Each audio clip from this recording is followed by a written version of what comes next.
Welcome to Jets Talk. My name's Ryan. I'll be your pilot tonight. Woo! We got some draft news to go over, some undrafted free agents to go over. I'm going to be flying solo tonight, trying to get all your opinions. We'll do this the same way we do it every week. We are going to start call-ins at 8:30.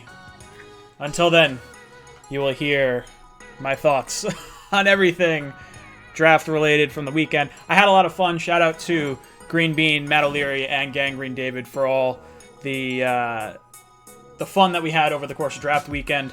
It was a blast. You guys were awesome. We had, I think, like 1,750 people at our max at one time, and I think we had around 45,000 total views. So really, really happy with everything that went on with the draft. From a logistics standpoint, it's just a lot of fun overall. Enjoyed taking your calls and getting your thoughts and excitement on all the picks. It's nice to be back on the cockpit. What's up, Joe S., Sanghoon, Fresh, Justin Levine, Mason, Ryan, TJ, Henry, Fresh, David, what's up, dude? Matt, NY Sports MC. So many good guys on here. Shaq, Still Champs, Dean, Chris, Jumbo, Stills, Jets Culture, what's up, my dude? Will, Steven. You guys are fantastic for tuning in. All right, so let's jump right into my analysis on some of these picks. Wait, no, I can't go on to analysis yet. I have to do my question of the day. I did not do a question of the day. So let's see. Let's do... What's a good question of the day?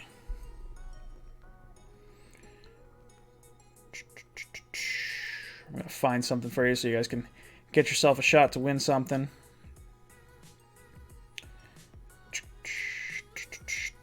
All right, we'll make it easy. The Jets... All right, in the description, there's a link to... Let's do... Where do I want to push you guys today? Let's push you to... Let's go to the Jets Instagram. Or, sorry, not Jets Instagram. Jets Discord. In the description, there's a link to the Jets Discord. Click on that. Head down to the poll section. There's not going to be a question actually on there, but just answer the question. Who was our first round draft pick this year? Answer that correctly and get yourself entered to win a hat, shirt, or mug from the Jets Talk store. I didn't get to announce the winners for our mock draft contest. I have the winners here. I did the whole mock draft contest. I did not place well this year. Last year I was in like the top 2% of actual finishers, and this year we had like 320 people in this. I did not do well. I did not do well. The winners for that, there's actually 4. I said I was going to pick 3, but 2 people tied at 118 points. So coming in tied for third would be Jacob, the winning mock. TJS 2003S mock draft came in third. So you two got that with 118 points. 119 points was Vincent for the Jets mock, and Death Zero Death with 122 points overall. So good job. That was a lot of fun. I wish my mock was any sort of better than it actually was. My top 10 was all sorts of jacked up. Really did not go over well. Overall. NY Sports MC. Ryan, did you hear Rover Sports say Morgan will take over for Darnold by week 8? I can't take his quarterback take seriously. He talked up Davis Webb like he was a Hall of Famer. Yeah, Rover Sports is an interesting guy. I don't even know if I subscribe to him. I've watched some of his videos before, and I think he's completely wrong on Sam Darnold. I don't know if I ever saw his Davis Webb take. I did not see his James Morgan take, but he's just an anti-Jets enthusiast. I feel like I don't think he's ever trying to say something he actually believes is going to happen. All right, so let's talk about draft weekend and what transpired. The first round, the first shock of the day, for me at least, was the Detroit Lions not trading out and then eventually getting to the Giants pick and the Giants taking a tackle. So not a huge shocker, but that was the first domino to fall, and I was I was a little upset with that. I was hoping they would take Isaiah Simmonds. I think it was a smart move for them. I think the Giants are going to be in good shape. I would say their future at this immediate point looks a little bit brighter than ours. But overall, I believe in Sam. I believe in our draft picks. I think we're going to have a really good season. But yeah, so Giants select the offensive tackle, Andrew Thomas, who I thought was the top offensive tackle the entire draft. I had him mocked to us back in November, and then once he started falling down mock draft boards, I adjusted my rankings accordingly. So I've said this before, I reserve the right to change my opinion based on new information provided to me. So when there's something that changes in the world of sports. Hey, Matt O'Leary, what's up, dude? Nice to see you in here. Matt O'Leary, congratulations, you just cracked 3,000 subscribers, so boom, big thumbs up. He also has a brand new exit video, exit screen, I guess. So check it out over there if you haven't watched his videos. He's got some good stuff. Lost my train of thought. So now we get down to the Cardinals pick. The Cardinals pick, we wind up seeing the safety, Isaiah Simmonds, come off the board, and I was like, whoa, no way. This is actually happening. So now we know we're at least getting two guys falling down to us. Now, this kind of eased my mind a little bit more because I don't really have a problem with taking Becton. I had a problem with having Becton be the last one and us being forced to take him. I think the best part about having two fall to us is we got to have our option of two different players. And a lot of people considered it to be Wirfs. A lot of people liked Becton. I think the monster size is something you just cannot teach. And I think it's worthwhile to take a risk on someone with such high upside.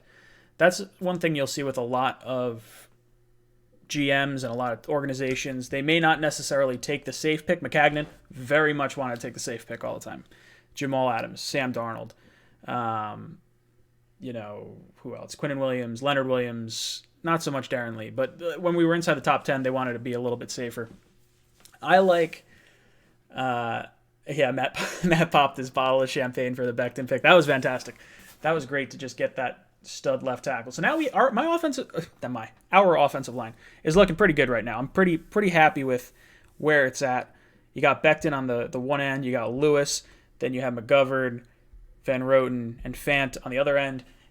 You have Edoga as a backup. You have Cameron Clark as a backup. You have I think we took one or two other offensive linemen throughout the undrafted free agent period. I will do a video on the undrafted free agents. I'm still doing my research on them. I don't want to put out something that I don't really know or believe in, but I did add them to my little scrolly wheel thing right here. So as you guys see the picks that we made come up, you'll see the undrafted free agents that we did sign as well. There's a few guys that I'm really excited about. The edge rusher, Huff, looks really good, as well as who was the other player? Is it Cameron something or other? There's like a 6 foot. There was a really tall receiver that we had latched onto from, I think it was Georgia, and he's Lamar Jackson. That's another popular name. The cornerback, 6 foot. I think he's like 6'3". He's a pretty tall guy. I'm excited what we did with cornerback. But let's go back into the draft. Let's go back to recapping that. In the first round, so aside from me being excited about the Becton pick, there was a lot of interesting moves that made. I didn't expect Josh Jones to fall as far as he did. He wound up falling, I think, to the top of the third round. Then you have the Packers moving up to take a quarterback. I did not see that. I don't know how Aaron Rodgers really feels about it. I'm sure he's not too huge. Lawrence Cager, that's the name I was looking for. I don't know how thrilled Aaron Rodgers is with them trading up for a quarterback. I believe he's 35 years old now, maybe 36. So this is probably his last contract with the Packers, so it's not unreasonable to see that. So the first round was a little wacky. We saw a few receivers go that I didn't think would go. Mims was someone I thought would be the Packers pick at 30. I thought that was his floor. I wouldn't have shocked me to see him go earlier. Then we see him at the top of the board on day 2, and I'm like, all right, well, if I'm picking my top players that I really want, I was like, Mims is really my guy. Then I'm hoping for Pittman. Then I'm hoping for Trayvon Diggs. Not that I didn't want Claypool. I wanted Claypool. I just didn't think he'd go as high as he did. So I had him in my third round of wants. But man, whose heart was pounding in that second round as the wide receivers started coming off the board? You lose T. Higgins, you lose Pittman, you lose, I think Chenault was in there. Claypool was after we traded down. So now, like, oh no, there's no hope. There's no way we are going to get the wide receiver we want. We're going to wind up having Perriman as our only starter. We're only going to have, Crowder and then like a has-been Doxson. I was like, oh, this is going to be terrible. I'm going to be so upset. And then Mims is still sitting on the board at 59. And I'm like, oh my God, please just make the right pick. Please make the right pick. I just want to see Mims in green and white. And thank God. Thank God it finally happened. We have a receiver that I really believe in. I think he's going to be a really good wide receiver. His big knock was he had 20 drops in his college career. 11 of those drops came in, I believe it was 2018 when he had a broken hand. So if you're saying 9 drops over the other 2 years, I'm totally fine with it. The guy is actually falling in line with the drop rate of CeeDee Lamb and Jerry Jeudy, so it's nothing to really be overly crazy about. It does seem like Joe Douglas's approach overall across the entirety of this draft class followed suit with the whole burst pipes mentality. Speed builds pressure, pressure burst pipes. Our cornerbacks those guys run like 4.3s right now. Mims runs a 4.3. There's like a lot of guys on this roster right now since we brought in the undrafted free agents, and Ashton Davis runs a crazy fast time. He's a 110-meter hurdle, champ or something like that. So the guy, we have some wheels. We have some wheels on this team. So we get out of the second round, we go into the third round. Ashton Davis is the pick. I wanted Okwara. I wanted Julian Okwara in the worst way, the edge rusher from Notre Dame, and he went one pick ahead of the Jets. And that seemed to be the running thing that happened over the course of this draft. Hennessy wound up going one pick ahead of the Jets in, I believe it was the 4th round, I think, to the Falcons. That was frustrating. So Ashton Davis wasn't overly thrilled with safety that high. I wasn't really thinking it. And then I started thinking about it. I was like, all right, you know what? Marcus May's going into last year's deal. This guy plays more of a free safety role. Jamal Adams is more of a strong safety, going to stay up around the line of scrimmage. At the very least, we have some depth behind them. May's had a little bit of injury issues. Not huge, but just, it's nice to have a backup there. I think having him with the versatility that maybe a Jamal Adams has gives us a little bit of a buffer in the event we did want to move him. I think it's definitely more of a Marcus May replacement, though. I think May is probably going to get traded, or he's going to get let go at the end of the season where we're just not going to retain him, unless he wants to accept like a reasonable deal. I just think with Jamal probably getting paid, I would be pretty surprised to see May take too much less than Jamal. But I don't know. We'll see. It'll be an interesting season for sure. But I like the contingency plans with the safety pick. After the safety pick, we go down. We get Jabari Zuniga. I don't know how to pronounce that. I'm probably going to screw it up. I'm going to get demonetized, and I'm going to say it the wrong way. But no, I like the swing at edge rusher. I think this guy's a first-round talent. He had injuries all of last year. I think from what I saw online, he played in 2 healthy games.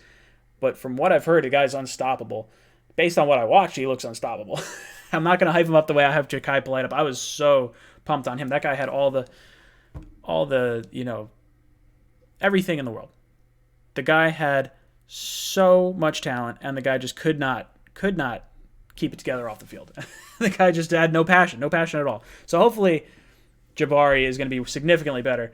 See, you guys are seeing how I almost screwed up that name. It's tough. I don't want to jack it up too bad, but it definitely, I don't want to say it made me chuckle, but I was like, ooh, this is not good.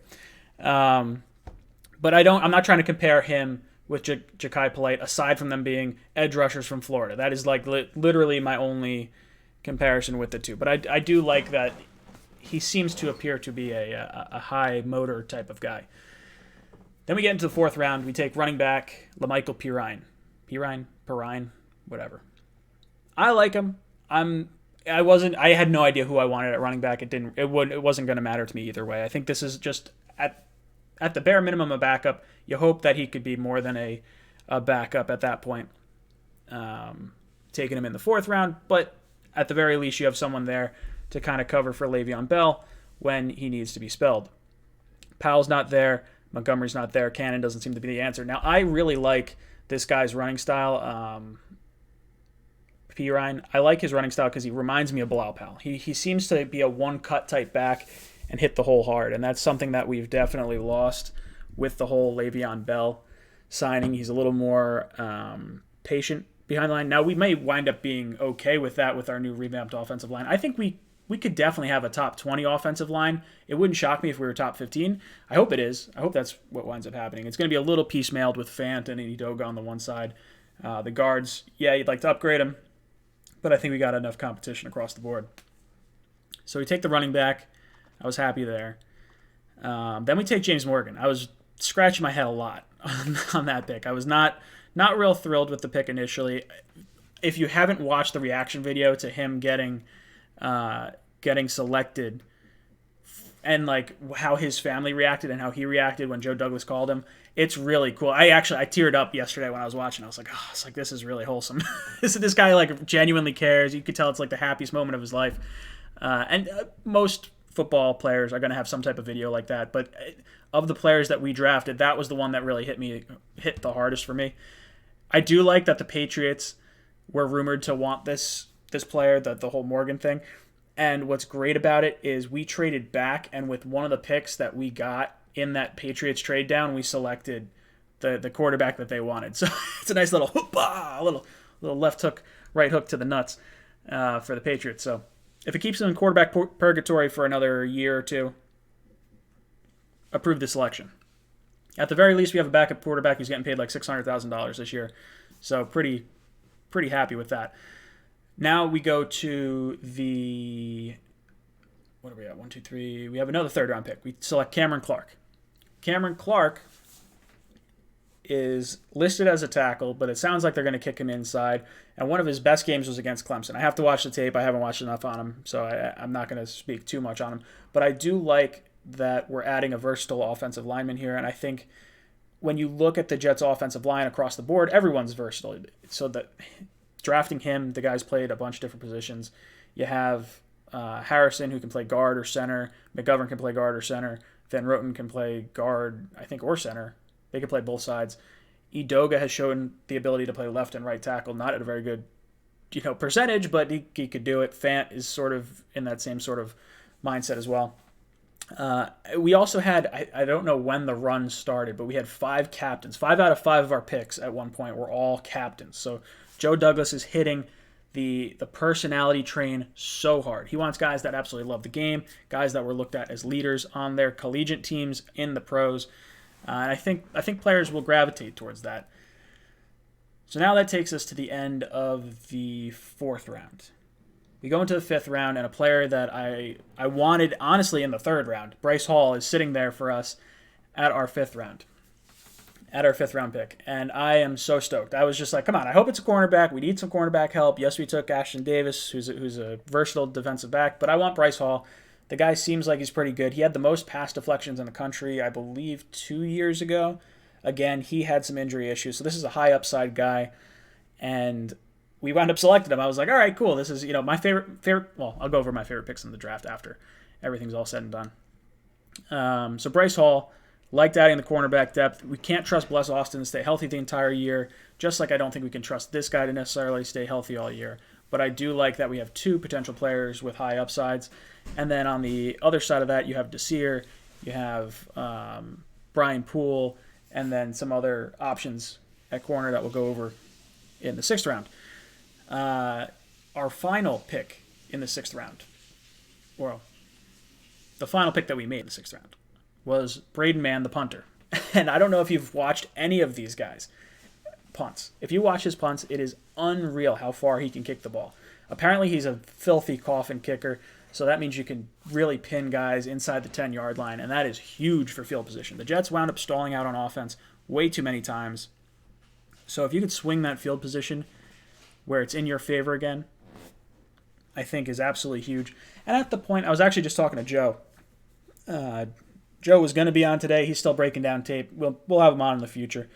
But yeah, so I'm looking at some of these kicks and some of these punts. And I'm like, you know what? We got a starter at punter in the 6th round. Now, really, what are you sacrificing? Like, you don't necessarily want to take a kicker, but if you know you're locking down a starting position and the only thing you're really sacrificing is the right to draft a player that is probably going to be a depth player or probably going to be a rotational player, I'm okay with doing that. I think taking the punter, if it's going to change field position the way he's supposed to. I saw that, Dean, they compare man to Leckler. That would be huge. If you can get someone that's, a starter for 10, 15 years, it's an invaluable pick in the 6th round. A lot of us wanted Hot Rod Blankenship with our final pick of the draft. I believe it was going to be pick 191 or 211 maybe. I think it was 211.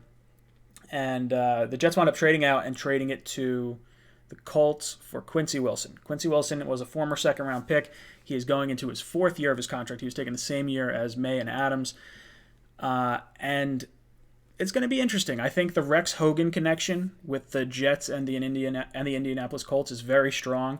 You have the ability to have inside knowledge because Rex Hogan was from the Colts. He's now our assistant general manager, and we have three Colt players on our team now. You have Desir, you have Hairston, and you have Quincy Wilson. So those 3 players from the Colts have been brought in. I have Joe Douglas on speed dial. Yeah, no, I was talking about Joe. Joe blew it. He'll be on at some point.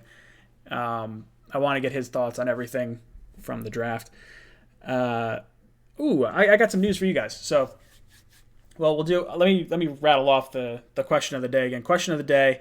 Head down to the Jets Discord. The link is in the description down below. Head down to the poll section. The answer to the poll question. I'm just going to give you the answer, or I'm not going to give you the answer. You're going to ask. You're not going to ask. You're going to answer. Who was our 1st-round pick this year? Head down to the Jets Discord. Head down to the poll section. Answer that correctly, and then I'll get you entered to win a hat, shirt, or mug from the Jets Talk store. Yeah. So, where was I on this? Oh, so some interesting news coming up for the channel in general. I'm trying to put together the final 4 pieces that I'm looking to kind of do for this. I'm going to include YouTube has just allowed people to add memberships to their channel. I'm still going to put out all the same content that I normally would. If you want to support the channel, you can support the channel that way. If you like the content, I'll give you a little bit of extra stuff. Basically, you'll get a little icon next to your name. You'll get some special emojis to use in the chat, so things that only the members will be able to use. There's going to be a few different tiers, but the main gist of it is if you get I think it's a $4.99 one, I'll share all my graphics and all the statistical charts like I did for the draft and things like that in that members-only thread, so that way you guys can get the benefit of all the data. You don't just have to watch my video and then wind up seeing all this other stuff. And then I have some other ideas that I'm going to do. But the reason I'm bringing this up is because I'm trying to come up with 4. I get to add 4 emojis to start. It's I guess once you have over 2 members, it'll go higher than that. But you get to add 4 emojis to start. So the ones I'm actually looking to add to start. And you guys, I want your input on this. I want to add the little plane that flies around the screen here, the one that's shooting the little bombs. I want to get that emojied so you guys can use that. I want to try and do butt fumble. I don't know if I could do butt fumble. How do I get to the Discord? Answer the poll question, anyone? Just head down into the link in the description. There's a Discord link. Click on that and then just scroll down to the poll section and just answer what the 1st round pick was. So I want to do the intro plane. I want to do a butt fumble. If I could figure out how to do a butt fumble with it being so small. Now I'm hoping the emojis are roughly the size that I'm seeing on the side right here, because that's a little bit bigger. I don't know if that's, although I guess they're pretty big. The other one, I want to do an eject button. So I want to, when you guys want to get rid of a Sam's nut fumble, TJ Decker, I want to do an eject button, but I got to figure out how I want to make it look. But I think it would be pretty funny. Henry Anderson, dude, you got to pay attention if you're going to run a stream. What are you talking about? If you think Jamal Adams is going to get a contract extension, blah, blah, blah. I missed something over there. I apologize. So the other idea was the eject button. The eject button, you hit that whenever I have a caller on here and you guys want to see him bounced out. I figure that would be a little bit of fun. But I need a fourth one. I don't know what the fourth image should be. I see add a jet. Yep, I'm going to do a jet.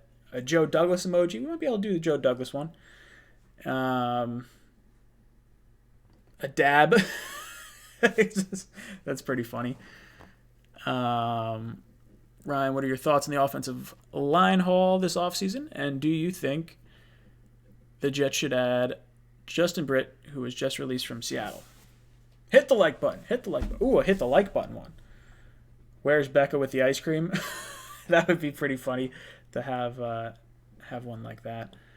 Mono emoji. I could do a little like the issue if I make a mono emoji, it might wind up being Adam Gase crazy eyes emoji. I was gonna say if I do a mono one, it might wind up looking like a coronavirus one. We'll see though. Hit the bell. Hit the bell's a good one. Or you guys could just hit the bell. Pancakes. Pancakes is a good one. We'll see. It depends how many people we wind up getting signed up, because if people wind up liking that, then I get more choices for emojis, and I'll just keep adding a whole bunch of them. Ghost emoji. I like the ghost emoji, Clay.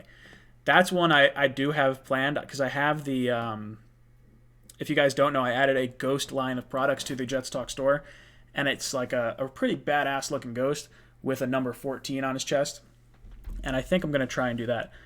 Mount Becton's a good one. Maybe I'll talk to Matt and see if I can steal. He's got a little Mount Becton where it's inside the M. There's like a mountain range, and that looked really cool. But I'm going to see if maybe I can steal just the M for an emoji. Maybe I'll do that. Crying Jamal emoji. That would be pretty funny. I don't think I'll do that. I want to do some fun ones. I might do like ones that are just JETS, so it's like you can kind of go across the whole board there. Mount Bonebreaker Becton. I might do some I'd rather you get my money than other loser YouTubers. Oh, Mike, thank you. I'm not going to put any sort of paywall up, so it's not like you're going to miss out on any content if you don't join any kind of membership on here. It's just for guys that might want to, give a little bit more, or want to have some fun with the emojis and the icons. I went out and I got. I'll give you a sneak peek of what it's going to look like. So, I started working on what these. So I guess when you have a 1 month, there's if you have it for 1 month, 2 month, 3 month, 6 month, 1 year, 2 year. Sam Darnold seeing ghosts. Just steal all the Jets Discord emojis. I don't want to steal all of them. There are some in there that I do like, and I'd talk to those guys before I wound up using any of them.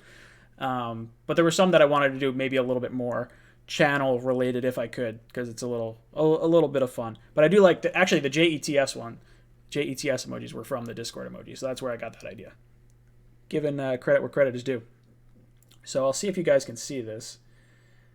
Let me see if I can.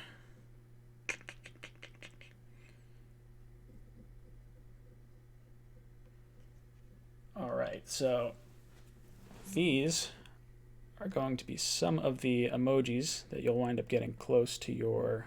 Oh, am I going to get it? Maybe. That you could get next to your name. So basically, you get a regular one, a bronze one, a silver one, a gold one, and then it's like this crazy purpley blue one, and then like a diamond one will be like the little planes that you could get next to your name. Whoops, jacking up my camera now. I got to get a different camera, because the camera I'm using is the one that I use for all my videos, which is great. But when I live stream, it doesn't let you go. It doesn't send 1080p through. It only sends 720p. And then I have autofocus off. Normally I would have autofocus on, and then, during my regular videos. If I leave autofocus on, the video quality looks really good, but I get this white box buzzing around my head, and I don't like that. So that's one of the things. If you guys wind up subscribing, one of the things I will eventually wind up investing in is a better camera, so you guys could have 1080p quality instead of my cruddy 720p on the live streams. Let's see, Ryan, what's your thoughts on the Davis pick? Do you think May is out after the season? I do think May is out after the season. I think that's probably where we wind up seeing the Max, or the, sorry, not the Max, the Davis pick come into play. Long live Greg. Avery has no trade value. I agree with that. Can you do a comparison with the Jets versus Bills as who is the better team? Yeah, absolutely. How them Jets. I will do a video comparing the Jets and Bills. We're actually working on a collaboration. Myself and Mario and Paul from Hashtag Sports, we'll do something, I'm sure, together. But the Hashtag Sports guys, myself, DNP, the Patriots channel, and Dougly Do Wrong are working on a video where we're going to kind of compare the whole, compare all the Jets, lose my train of thought, all the Jets and Patriots, all the AFC East draft picks and where we think our teams stand. We're trying to get that done in the next week or so. We were planning maybe for next weekend, but it's just a matter of getting everyone on the same page. Yeah, so undrafted free agent wise, let's see, are these little guys flipping through? I don't know if these are flipping through anymore.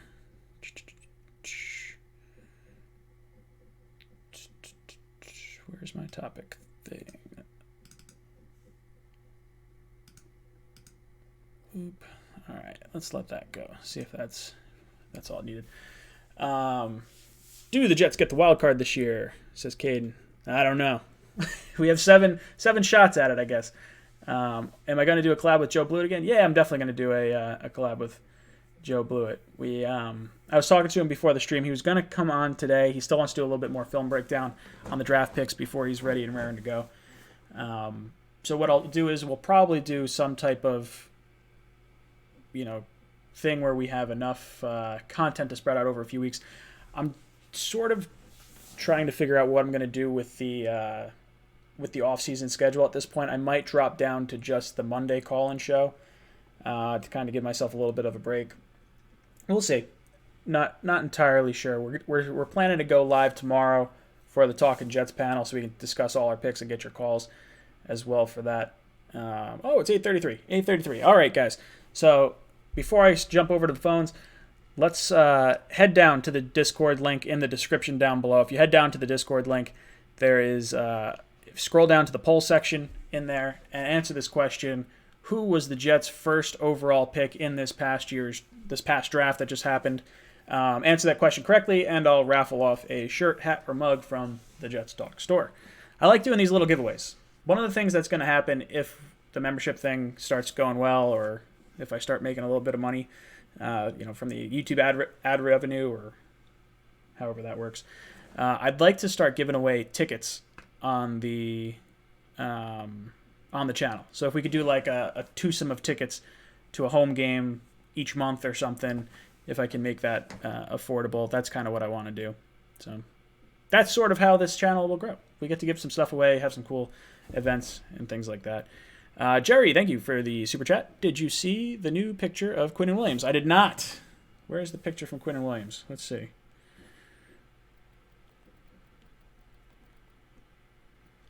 See, now I got to look at it and see images. What was it? When did it come out? How long ago did it come out? Am I supposed to be sorting by a certain threshold? Instastory. Instastory is where it was. Love the Cager and Jackson pickup.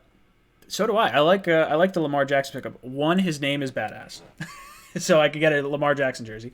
Just kidding. I'm not getting a Lamar Jackson jersey. The other thing, I like Cager. I think his highest yards in a year might have been around 480 or something like that, or 450. So I'm all about it. All right, it was on Twitter.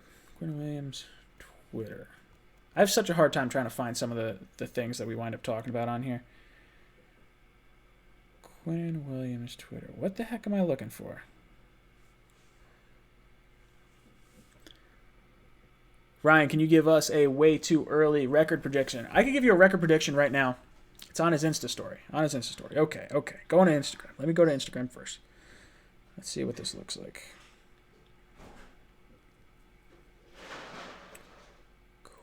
Quinnen. Quinnen Williams. The Quinnen Williams. All right, Insta story.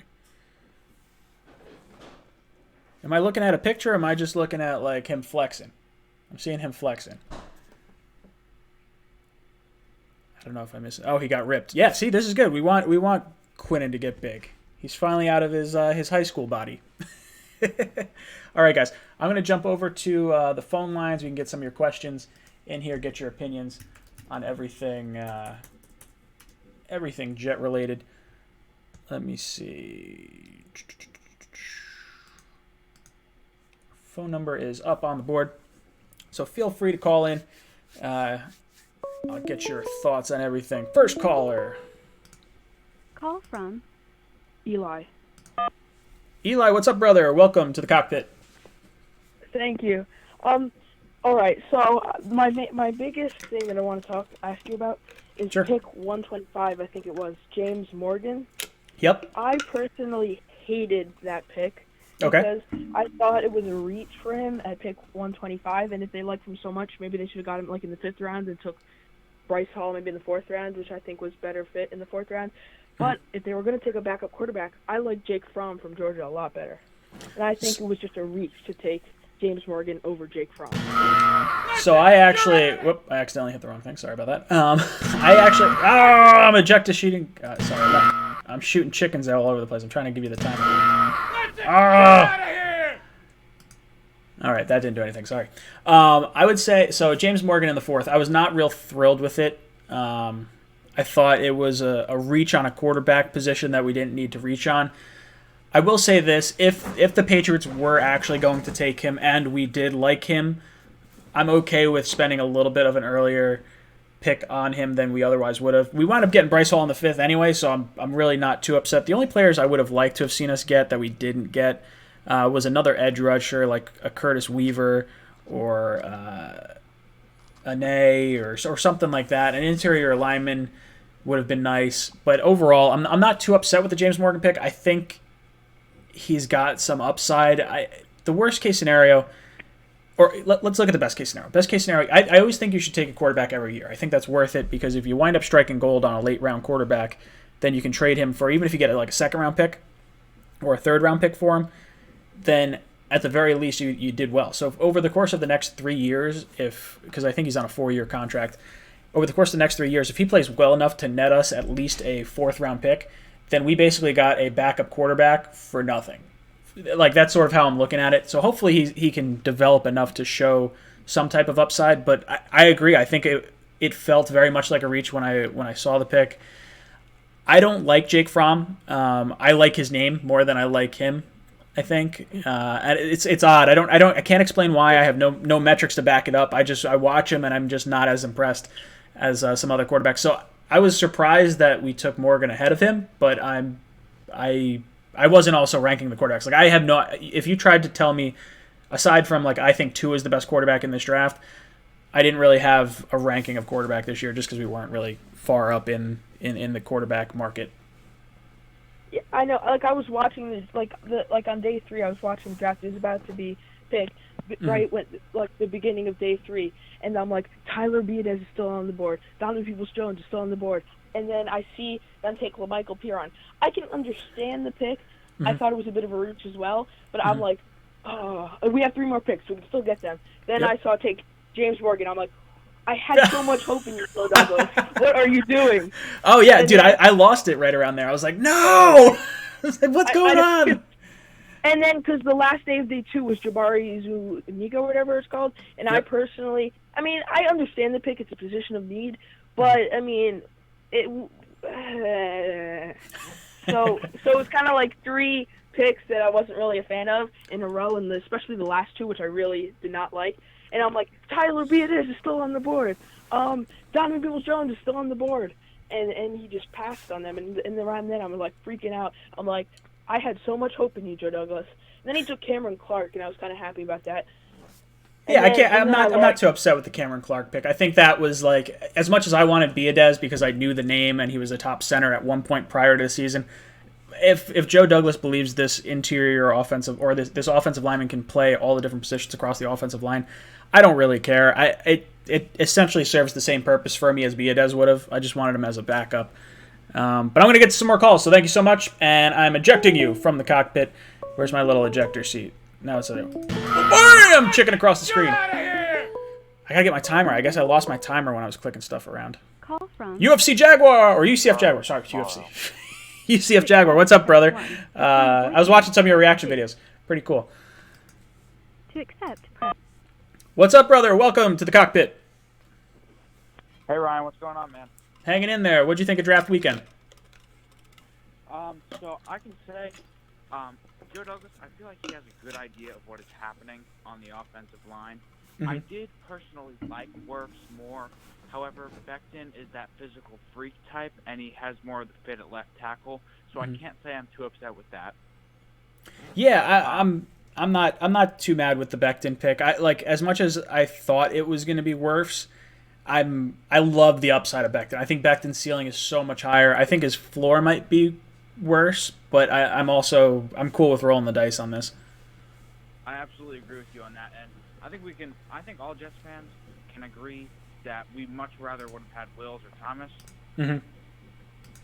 Yeah, I think so. What did you think of the other picks, like Mims and some of the other players? I love Mims, to be honest with you. I really thought it was going to be Pittman, just because, like you've said this before, with Robbie Anderson being gone, we kind of lost some of the continuity with Sam through his weapons. So I feel like if we were to draft Pittman, we could have gained that back through somebody he threw to at USC the whole time he was there. Yep. Yeah, that's exactly how I felt. I thought there was definitely an opportunity to get someone that had the chemistry with Sam. What did he wound up getting picked second, I think, in the second round? It was like T. Higgins, then him. And then like all these receivers start coming off the board. I'm like, oh no, there's not going to be anyone left. And then Mims is there. I was like, yes, we got our guy. And then we trade down, and I was like, no, like we're going to lose him again. I was flipping back and forth from the draft show to you guys, and then like you kind of like you're very like sort of a calm presence, like you're not really going to get too emotional. Yeah, I try. You were a little pissed when you traded down. I was so mad. I'm generally a pretty like level-headed individual for the most part. I mean, I get riled up on some of maybe the Jamal Adams things a little too much, but I definitely had a cool, calm head about the players that were there, and then backing out on Mims, someone who I thought was like a late first-round pick, I thought was sacrilegious. So the fact that we still got him allows me to breathe a lot easier, but that had the potential to really blow up big, for me at least. The fact that Joe Douglas knew that he was able to get those players when he did, I'm ecstatic. Yeah, and so then I know we drafted Zuniga Mm-hmm. and Ashton Davis in the third round. I gotta say, for Ashton Davis, his secondary is a big hole, and I feel like he can kind of fit in a lot of places. The versatility could help a lot, and also like you made a great point on this. We're probably not going to be able to keep both May and Adams. Yep. So that would be good to have a replacement. And then the thing, he reminds me a lot of Jamal Adams. Like he does. He's a lot faster than Jamal too. Like that's the thing about Jamal that people don't really want to admit. Like I like how Jamal flies around the line of scrimmage real well, but he doesn't really have the speed. Like a lot of his knock that a lot of people say was Jamal doesn't have the speed to intercept. He doesn't have the speed to intercept balls the way some guys can, and that's like. Did Jamal run a 4.3? It doesn't feel like Jamal ran a 4.3. I like from what I watched. He was a track guy all throughout high school, so I figured, like when I saw him at the combine, I figured he would blow it up, and then he was kind of like, I think it was like I thought it was a 4.5 something. To be honest with you. So let's see. I got Jamal Adams. Yeah, so Jamal Adams ran a 4.56 40-yard dash, where Davis ran, I think, a 4.3 is what he wound up running, or a 4 like. Let me see if I can pull it up real quick. Ashton Davis ran a. You know what? I don't think he ran a 40. I don't know if he had a pro day because he didn't. He wasn't able to run it at the combine. The low projections for him was 4.28. They figured he'd probably run a 4.39. The high projections for him were a 4.48. Which, if you're talking about a championship caliber track athlete, there's no reason to you guys can't hear the caller. Let me see if I did something wrong. Hold on. Any feed. Try saving this. All right, try talking again. Let me just see if I'm capturing your audio. You hear me? Yeah, it should be pretty good. I think people just need to turn on their turn their volume up higher. All right. I'm sorry. Where were we? So, yeah, about Ashton Davis. I'm just gonna start mowing through picks because I feel like we're kind of running out of time. Yeah. Blow through 'em. Zuniga, I liked the whole Ja'Kai Polite thing you said. Kind of scared me, considering he didn't make it out of training camp. I don't want to compare him to like the two of them together outside of the fact that they're both edge rushers from Florida that could have gone in the first round. Like I don't want to put the same personality things on Zuniga that Ja'Kai Polite had on him because that's not, from what I've seen, that's not the case. It seems like it's just the injury. So I'm really excited about him. I just don't want to get excited about him and then have the injury issue instead of the personality issue. Yeah, that's true. So then the fourth round, could you keep forgetting? So fourth round it wound up going P. Ryan, the running back, James Morgan, the quarterback, and then Cameron Clark, the tackle. All right, so Clark is very versatile. I like that. I think P. Ryan is very underrated because if you watch his tape at Florida, he kind of blew it up. He had like five something yards per carry last year. Yeah. Like that. So then we're at P. Ryan, James Morgan, and Cameron Clark. Cameron Clark is very versatile. He was an All-American center in high school, and he's played both guard and tackle. So I like that depth-wise. Yep. And then James Morgan, he has a cannon of an arm. Yeah, he's got a strong arm. I'm definitely happy with that. People have raved about his leadership. I did like his tape against the Miami University. I feel like was his best game, and that's good to see because the concern about him was the teams he was playing, the level of competitiveness. Yeah. Not the level of competitiveness, the level of competition. Sorry. Yeah. No, I understand. He seemed to do really well when he actually had to play a good team, so I did like that. Yeah, I wasn't upset with it. What'd you think of any of our later round picks? Who was your favorite late round pick? I feel like Bryce Hall was a snag. Yeah, I do too. I think that was really a smart move by the Jets. Yeah, and then the punter, the guy, so like, he's really good, right? Yeah. And his only complaint about him is that sometimes he's too good.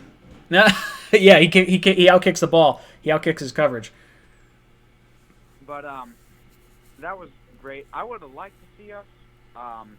There was one of the Instagram accounts I was following. I forgot the name of it. But it was talking about how Quincy Wilson, the guy we ended up trading that second, 6th round pick for, would probably work really well in Greg Williams' scheme because the first 2 years you did really well. Those were press man schemes. Yep. And that's what Williams loves doing a lot of. So fingers crossed he winds up actually doing well for us. I got my fingers crossed. Brother, I'm going to get some more calls. Thank you so much for calling in, and I will talk to you later. Yeah. Here we go. Oh, man, FM's in the chat. That means people are going to get mad. I got to get some sort of thing that people can use to yell at FM in the chat. We'll see. I'm trying to find my ejector seat little thing, and I can't seem to find it. I thought I had... That's the chicken. Why can't I find my countdown?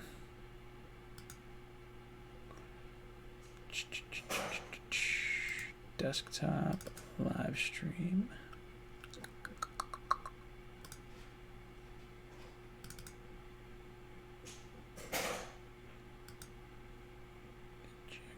We'll see if this is... I don't think this is it, though. I think this is just the regular stream. I'm going to have to make a new one.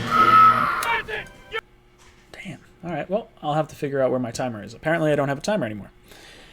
I see you guys trying to call in. I still got to figure out this whole call waiting thing because I got about 25 calls that are all coming in at 8:50 all at once.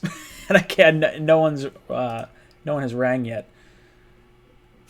You know what I'll do? I'll click out of Google Voice and I'll click back into it. Maybe that's what it is. Guys, if you have not answered, down below in the description, there is a link to the Jets Discord. Head down there. Head to the poll section of the Discord and answer this question: who was the Jets' first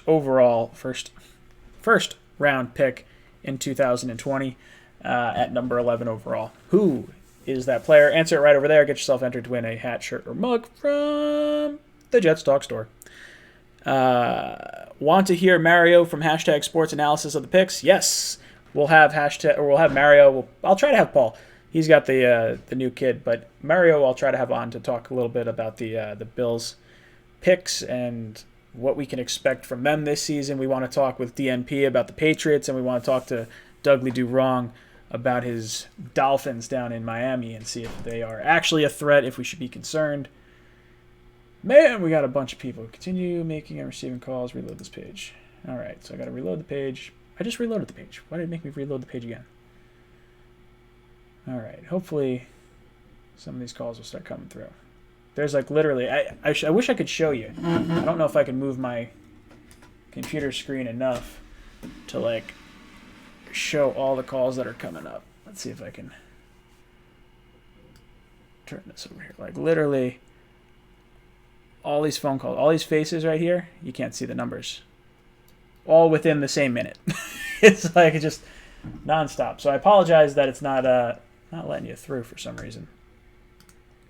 Maybe I'll just have to call some of the numbers that are there. I see them pop up and I'll just be like, oh, you're on Talking Jets. That's what I'll do. I'm just going to pick a random number.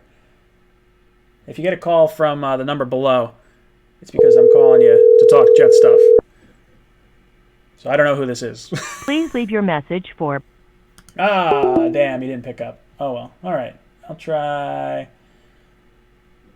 Who do I want to try? I'll try this number. Until I get some phone numbers actually running through, I'm just going to make some phone calls. Who knows if people actually pick? I don't think people are going to pick up. They're going to be like, Hello? hello, welcome to Talking Jets. What's going on, man? How you doing? Hey, sorry, I don't know why my Google Voice is not punching through the calls, so I saw a bunch of missed calls come up, so I just picked a number and called. So you're on Talking Jets now. Or, sorry, the cockpit. Cool, man. What'd you think of the draft? I loved it. Every pick almost. Who was your favorite of the picks? My favorite was our second round pick was Denzel Mims? Like Oh, yeah. Yeah. I'm I excited like for him for Mackay sure. too, but I like Mims more. Well, that's just it. Mims is the sexy pick. Mekhi Becton is like the necessary pick. What would you say the biggest disappointment of the draft was for you? Biggest disappointment? I don't think there was a big disappointment. Mm-hmm. I really liked the draft a lot. What I liked about the draft, though, what I liked most about it was that it's going to help out Sam Darnold. Oh, for sure. There was definitely a very big emphasis on that. I mean, our first two picks were offensive line, wide receiver, after a free agency period that saw us sign like 5 offensive linemen and a wide receiver. Yeah, not even just the draft, free agency as well. You know, it's going to help him out a lot. You know, yeah. Rebuild offensive line. Joe coming back. Oh, for sure. Rebuilt, so they're going to, they can be able to help out with controlling the clock and everything too with Le'Veon Bell and the new running back we have as well. Brian. Yeah, even talk about getting Pirine back there. It's just there's a whole bunch of people that have come in to help Sam Darnold. The only thing I can say I didn't like that I wish we did was that I wish we got an extra wide receiver. I don't know. I was talking to a buddy of mine about that today, and I'm kind of okay with the wide receivers we do have. We have a lot of wide receivers, you know. Yeah, but a lot of them are unproven. Remember, Robbie Anderson at one time was unproven. He was an undrafted free agent. Sure. You know, Quincy Enunwa, I believe, was like a 5th, 6th round pick. Unproven. Oh yeah. You know, you got to give him a chance. Sure, and that's kind of where I'm going with this. Is like I like the Robbie Anderson like late round stab at that. We did bring in 2 wide receivers in undrafted free agency, but I think it was such a deep wide receiver class. Like I like Vincent Smith. I really like Perriman. I think Perriman absolutely has a huge ceiling. But he has had some injury concerns. Do you like Doxson? I like, Doxson. I like Doxson from Redskins. The Redskins. I Yep. think he's going to do all right. You know, I think his quarterback play sucked last year. Mm-hmm. You know, I think he's coming off of an injury as well too. I think so. He played in Minnesota last year, so he was also behind Diggs and Thielen Rudolph and Dalvin Cook. So maybe with a little more looks towards him this year. The one thing that's nice about Sam Darnold is I don't really feel the need to have an overly stud wide receiver at number 1, if that makes sense. Like, I think Sam could actually play well with a bunch of number 2 wide receivers because he spreads the ball out so much. I don't think you necessarily need. I mean, if you get someone like a Hopkins or someone in that realm, I'm all for it. But I'm not as concerned. I'm happier that the offensive line is rebuilt than I am, about wide receiver, I guess. Yeah, he can make. I'm pretty sure Sam can make do with the wide receivers he has. But I wanted to ask you a question. Sure, fire away. What do you think now that the draft is over? Free agency is pretty much done, but we could level out some other position or whatever. But what do you think our most weakest position is right now? If I had to pick our weakest position right now, I would say it's going to be edge rusher. Cornerback is high too. I think our top pick, our number 1 overall pick, not overall, but our first round pick in the 2021 draft, so next year's draft, is going to be either an edge rusher or a cornerback. I don't know. It depends. We have more shots, I think, at cornerback with the players we brought in than we do at edge rusher, because I feel like we only really have like 2 guys that we brought in as edge rushers. I'd like to see some of the money that we might have spent on Logan Ryan go towards Vinnie Curry or Everson Griffin. I do not want Jadeveon Clowney, but if the Jets have enough money to bring in some type of edge presence, that's where I'd like us to focus. I don't know. What do you think our weakest position is? Well, I agree with you, but I don't agree with you on the cornerback. I don't think we need any other cornerback. I don't think we need Logan Ryan at all. Yep. Yeah. Oh, yeah. I agree. I don't want Logan Ryan at all. If the pass rush was a little bit better, our cornerback, I think we have good cornerbacks. Lesson Austin, I think, did really well last year. Mm-hmm. And I think that the guy we got, Hall. Yep. Bryce Hall. I think, and then we got Lamar Jackson. Really I don't know if we're going to keep him, though. But well, that's just it. He's going to be a camp body. It'll be someone that – because the roster size is expanded, I believe, from 53 to 55. So you get to keep 2 more players. Most people believe teams are going to keep a third quarterback now to try and add some developmental depth, some potential draft compensation later on down the road. So you also get the extra player, somewhere else. I just hope that the pictures that what Fales has of Jason's wife or whatever. No, that's why he keeps that. Yeah. Oh yeah. No, I hope he gives. I don't want to see him play. I don't want to see James Morgan play either. Like that's the one thing that I think Matt O'Leary touched on that is bigger. If we could have got a Matt Moore in here who has some starting experience and could take over and win a game in a. You got the wrong idea, man. I want to see James Morgan play. Oh, you don't. What are you? You don't want to see Gase? You don't want to see Darnold play? No, I want to see a freaking blowout. I want to see that guy play in the blowout. Oh, I see what you're saying. I want to see us beating the team so bad. Okay, put Morgan in. Oh, okay. So I would love to see that. But I in the event that we get in a pinch where you have Sam Darnold and he goes down and you need to win a game, like maybe not 2 games, but maybe win a game. I don't know if a rookie James Morgan 4th round pick is going to win you a game where a Matt Moore, who might be a little more expensive, could win you that game. Right. Yeah, well, we'll see what happens, man. I really like Sam Darnold. I like the offensive line. Mm-hmm. I like the tight ends we have, and I like a couple of the receivers that we do have. I think he can work with it. As long as the offensive line gels. I completely agree, brother. Listen, I'm going to get to some more calls. Thank you for picking up because I called you. No problem, man. Take it easy, all right? Take it easy, brother. Stay safe. Yeah. All right. See if the Google Voice wants to work and actually give me a call that'll actually come through. If you guys have not done so already, down in the description down below, there's a link to the Jets Discord. Head over to the Jets Discord, scroll down to the poll section, answer this question of the day. Who was the Jets' first-round pick in 2020? Answer that in the Jets Discord, and you will get entered to win a hat, shirt, or mug from the Jets Talk store. All right, we got some more numbers popping up. This one gets a random call. So let's see.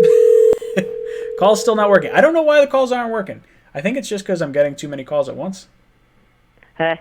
Hey, welcome to the cockpit. I apologize, my calls are not going through, or your calls are not going through, so I just decided to call random phone numbers.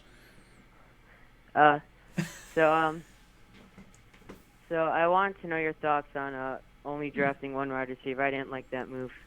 Yeah, I wasn't a fan. Drafted another one. I think we should have gotten another one. I think this was a deep wide receiver draft. I like taking one in the second. I was hoping to get one in the third at some point. I'm okay with the 2 picks we did make in the third, so I thought we were going to get one in the fourth when we had 3 fourth-round picks, and we wound up passing on all of them. I really wanted Antonio Gandy-Golden or Donovan Peoples-Jones. I think either one of them would have added a different dimension to the Jets' offense. Not that they would have necessarily been a lock to start, but I would be good with it. The Jets did add 2 wide receivers in undrafted free agency. I'm not really high on either one of them. I'm not against any of them. I like Lawrence Cager from, I believe he's the one from Georgia. And then I think there's another one from WVU. It's George something or other. I have it scrolling up here. Campbell, I think. Yeah, Campbell.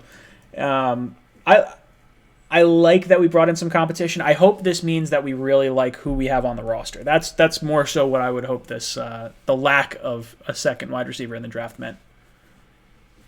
Yeah, what do you think about maybe bringing back Demaryius Thomas? I wouldn't do it at this point. I think we have enough young wide receiver depth. I did like the idea of bringing him back, especially if we had a shorter season and you can get him for pretty cheap. And he's got the chemistry with Sam Darnold. So there is a situation where you might be able to talk me into it, but I think we have enough young wide receivers on this team right now that we don't have to kind of hold ourselves back by bringing in Demaryius Thomas. Yeah, from all the undrafted free agents we signed, do you think any of them have a chance of making the roster? Yeah, I think so. It sounds like the edge rusher is pretty good. I'm trying to think who else was on there. Yeah, Huff looks pretty good. I think he was ranked after Ane, but ahead of Weaver, is what someone was trying to tell me. I have not looked enough into him. I did watch some of his highlights, and I was pretty impressed with it. I would say of the people that hit undrafted free agency, I would say Huff has a good shot. I would say Lamar Jackson, with his height and his kind of lankiness, has a shot. But it's a crapshoot. It's such a crapshoot at this point. I would think the receivers probably have the least likely shot because you're probably, if you're holding on to, let's say, 5 or 6 receivers, you have Perriman, you have Mims, you have Crowder, Vincent Smith, Doxson, I think are going to be the 5 that start. You have Quincy Enunwa, who I don't know if he's going to wind up taking up a roster spot or not because of the injury if he's not playing, but he's still around. Herndon is coming out of the backfield. He's not going to be a wide receiver, but he's going to be, split out wide occasionally. Griffin is another receiving option. So the Jets have a lot of receiving options. I don't know if we add more in terms of these undrafted free agents, if they'll actually have a spot to get some looks. Really what I'd like to see is I'd like to see some guys develop, some of the faster ones that we got not in the draft, but just after the draft, and see if one of them could potentially replace Perriman in the event that we couldn't retain Perriman after next year. He's only on a 1-year, $6 million contract.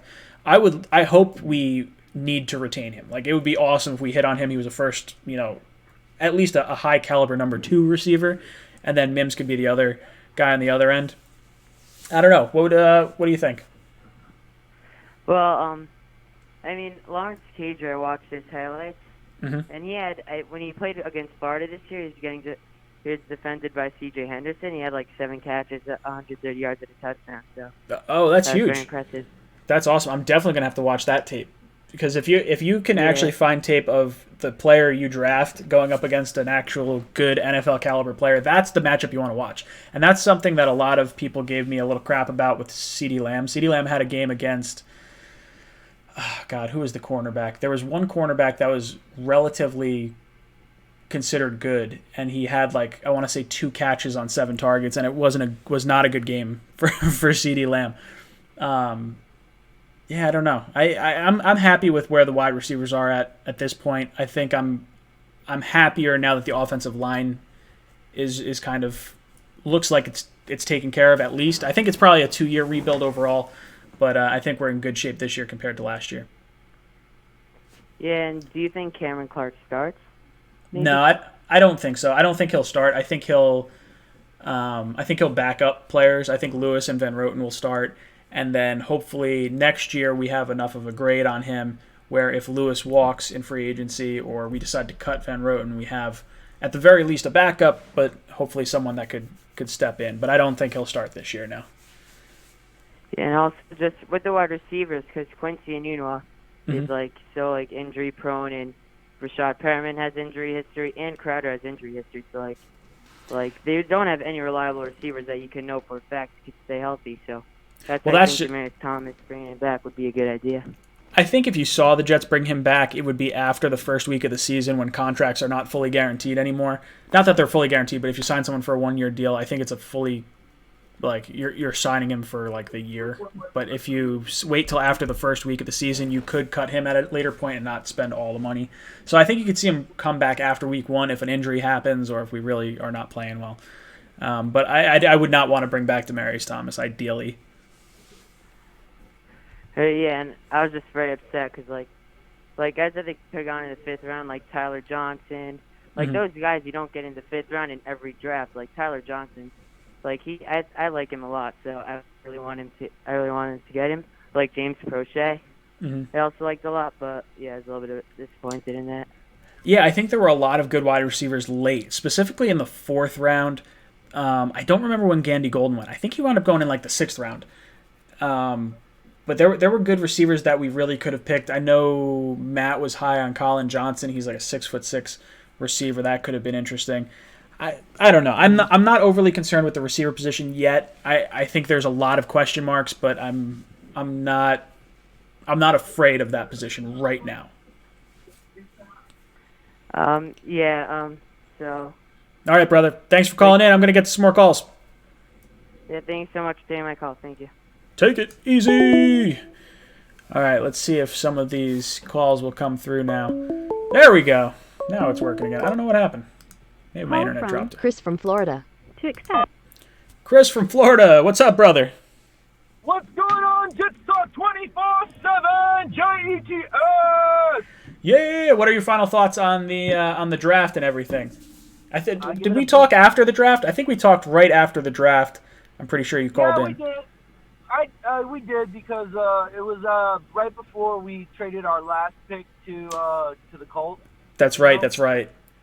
Yeah. So honestly, after that sometime, I talked to my dad a lot about it, and I give it a B+. And I would say that's probably where my grade is too. I said a solid B, but I think B+ is. I don't know what I would have done differently outside of maybe not taking a quarterback and taking a second wide receiver.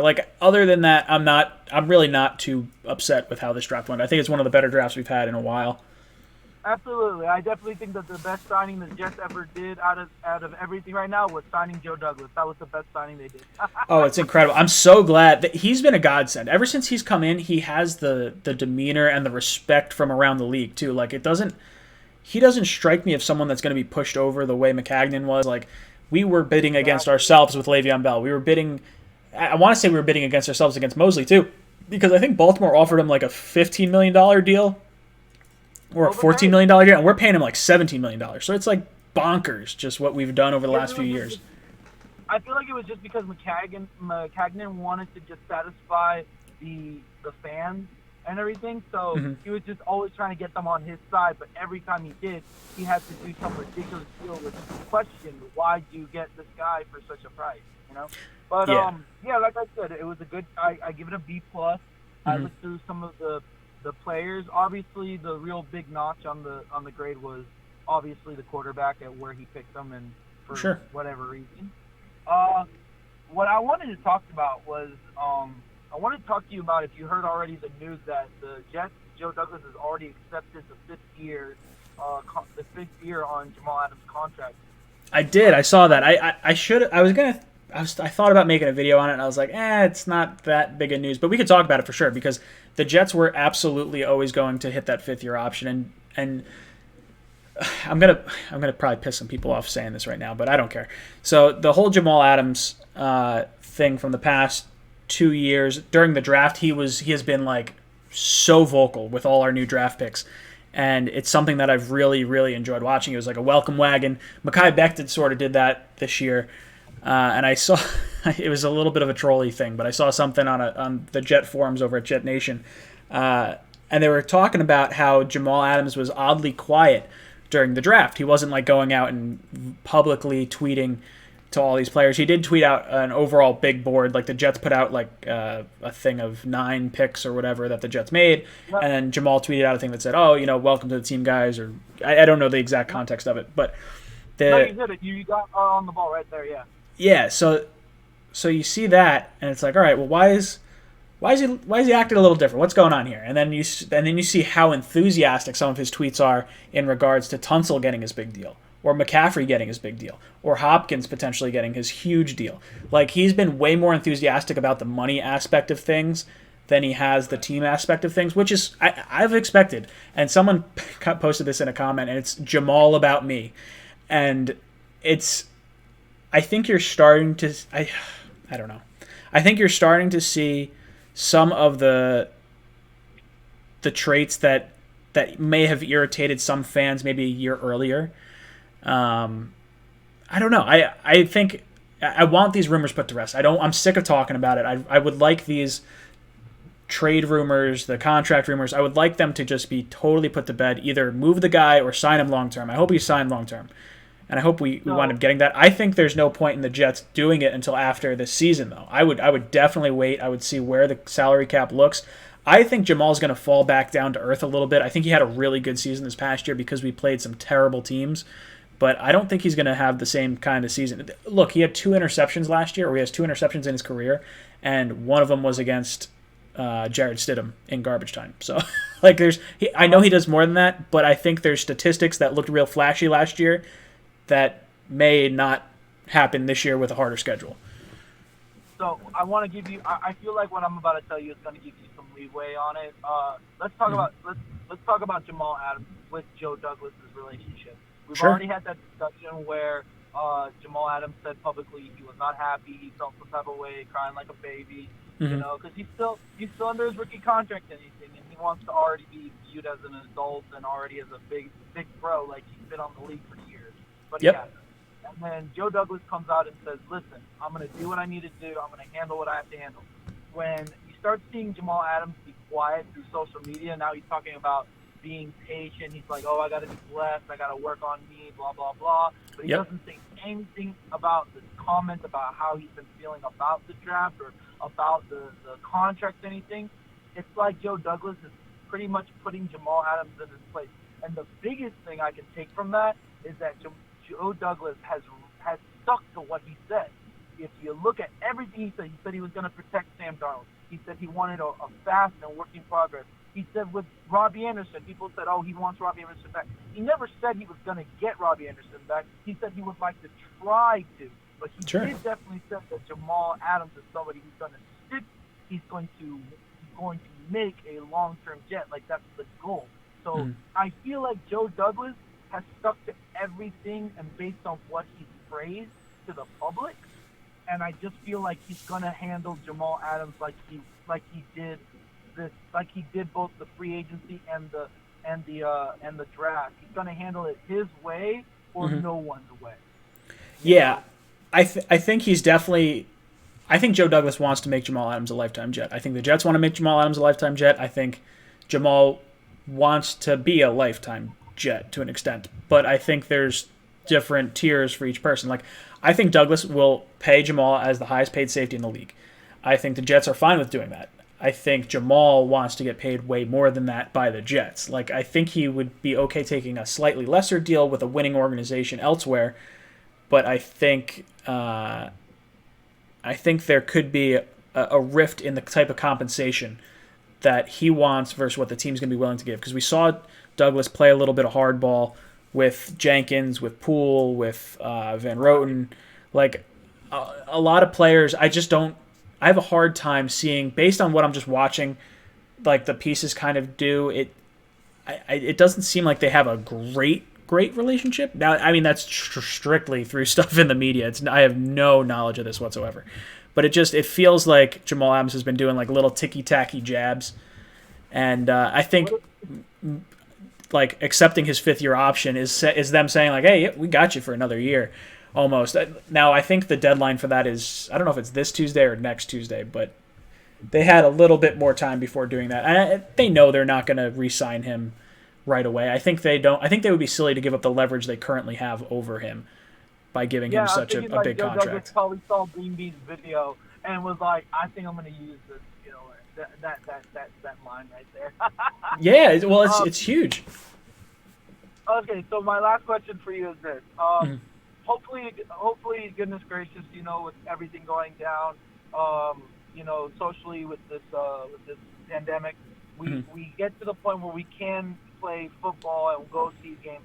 But in the hypothetical point that we don't, and they start looking towards a different way, but they still say the NFL says we're going to have games. We're gonna still have the players play, and we're gonna find a way to have the fans watch.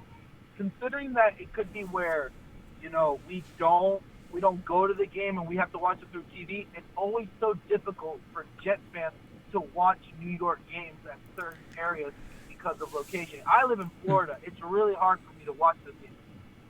Would you have any suggestions, or what would you hope the TV networks would do to kind of handle that situation? Thank you so much, bro. Love your channel. I'm going to definitely sign up to that membership. Go Jets! Go Jets. Thanks, Chris. All right, so I'll touch on that, what you were kind of getting at towards the end there. I think we will have to see some type of modified version of the schedule. I think we'll probably play without fans this year. I'm okay with it. I don't necessarily need the fans in the stadium to watch the game at home. I do wish I could go to the games. I love hearing the Jets chant in the background. There's just a rush of emotion.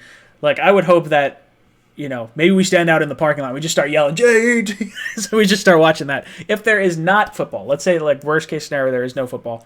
I was talking to Matt O'Leary, and maybe we'll do something where we buy Madden and we stream the game of the week. Like, so say the game, we can make it all primetime games, so everyone can enjoy their Sundays that they normally would have enjoyed anyway.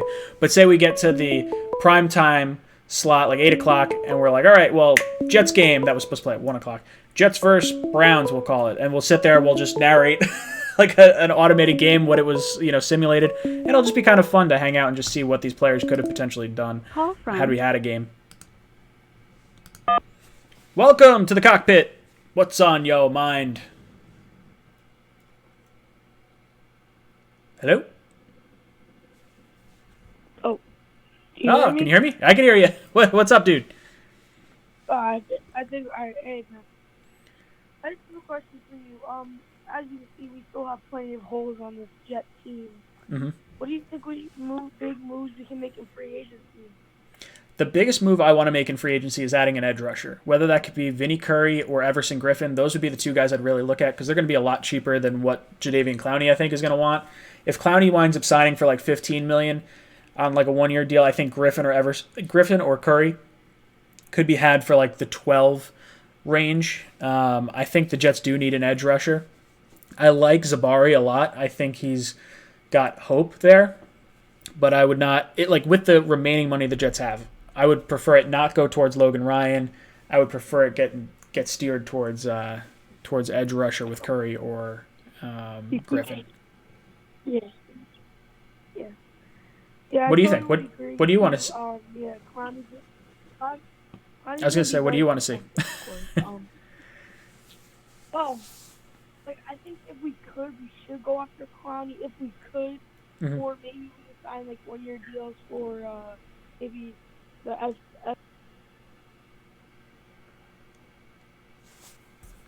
Hello? Sorry, dude. I think your call got dropped or I lost you. I saw a super chat in here.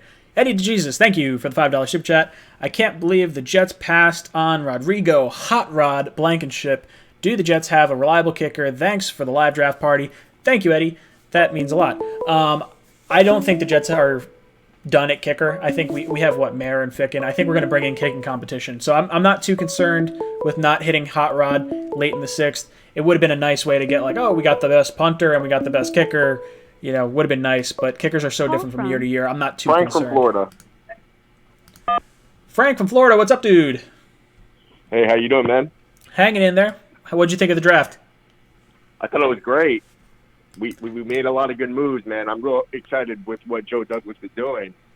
You know, he's playing money ball. He's doing exactly what he wants to do. Like, I think the Poole contract was great, the Van Roten, the McGovern, and, you know, what he did in the draft. You know, I loved what he did in the second round by trading back and still getting the guy that can be Darnold's target for the next couple of years.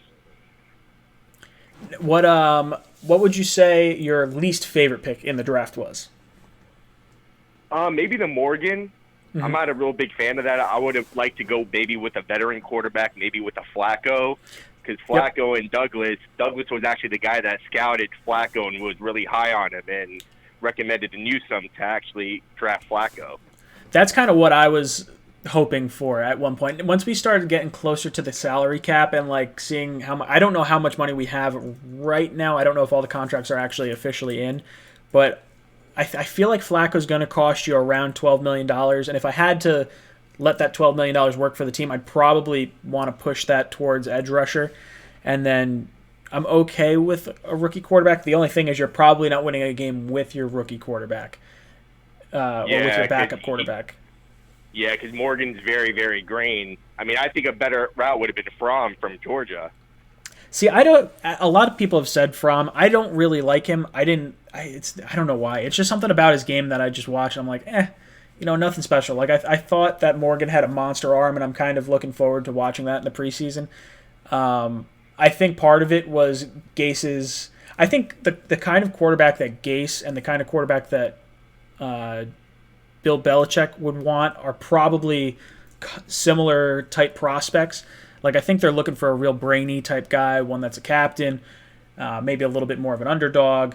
Not that, they were kind of handed Sam Darnold. They came in, obviously knowing Sam Darnold was the quarterback and they believe in him. But I think if you could steal the Patriots quarterback pick, like, why weren't the Patriots, excited to get Jake Fromm? Like, that's sort of what I'm saying. I think they're high on Stidham, though. I think they're really, really high on the guy. Yeah, I think they're definitely going to let him try this season. And worst case scenario, they have, a terrible season and they can try to move up for one of these two quarterbacks coming out in this next class. It's going to be interesting to see how this AFC East shapes out this year. Absolutely. Any other questions for me? We're going to get Logan Ryan? No, I do not think. I think. I don't think so either. I think Ashton Davis kind of puts the damper on the Logan Ryan pick. I want to see that money go towards an edge rusher. I prefer it not to go towards cornerback at this point. I do think cornerback and edge rusher. I think cornerback and edge rusher are definitely going to be our top priorities next offseason. Like for the draft, we're going to be looking at the top edge rusher, the top cornerback. Free agency, we're going to be looking similarly, depending on what the class looks like come next spring. What has me really excited about the Jets is that everybody's young. If you really look at it, if you go down the depth chart, I mean, everybody's like in the 25-year-old range. I mean, our veterans are probably like Le'Veon Bell and McClendon. Yeah, I think McClendon's around 30. I think he's 29 or 30. I think, or he might even be older than that. He might be 31. I think Bell's 27, 28. Yeah, I think he'll be 28 start of the season maybe. I love the age of this team right now. I think when you get a lot of young guys together, they can form their own relationships. And I like having, Hines Ward as a wide receivers coach. Like, I think having players the players that we have on the roster, if they have someone they can look up to that they looked up to as a kid, like Hines Ward was very much a iconic wide receiver for a lot of the players that are coming into the league. So they trust this Super Bowl champion, this player that can, walk the walk and talk the talk. I think if you could have that at a few different positions, kind of like how we brought in Jason Taylor as an edge rusher in 2010, LaDainian Tomlinson as a running back. Like, you had so much, leadership on those teams. I like those types of players. I think you can never go wrong with that kind of personality. I think Joe Douglas, through free agency and through the draft, was looking for smart players, captains, guys that don't commit a lot of penalties, guys that use their head first. I think that's what you saw this year. Absolutely. Yeah, but I'm excited, man. I think we're going to do some big things next year. I think we're going to be one of the shockers out there. I mean, I think so too. Winning the division, I really believe that.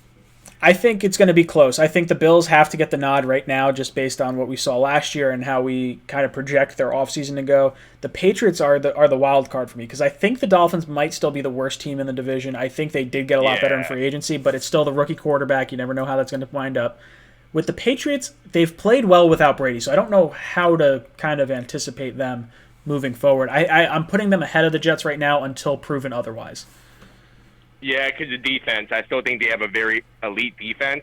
Mm-hmm. But look, Greg Williams, I think Mosley and Williamson, and I think we're going to keep Williamson. If that was the case, we would have traded him or we would have cut him already for cap room.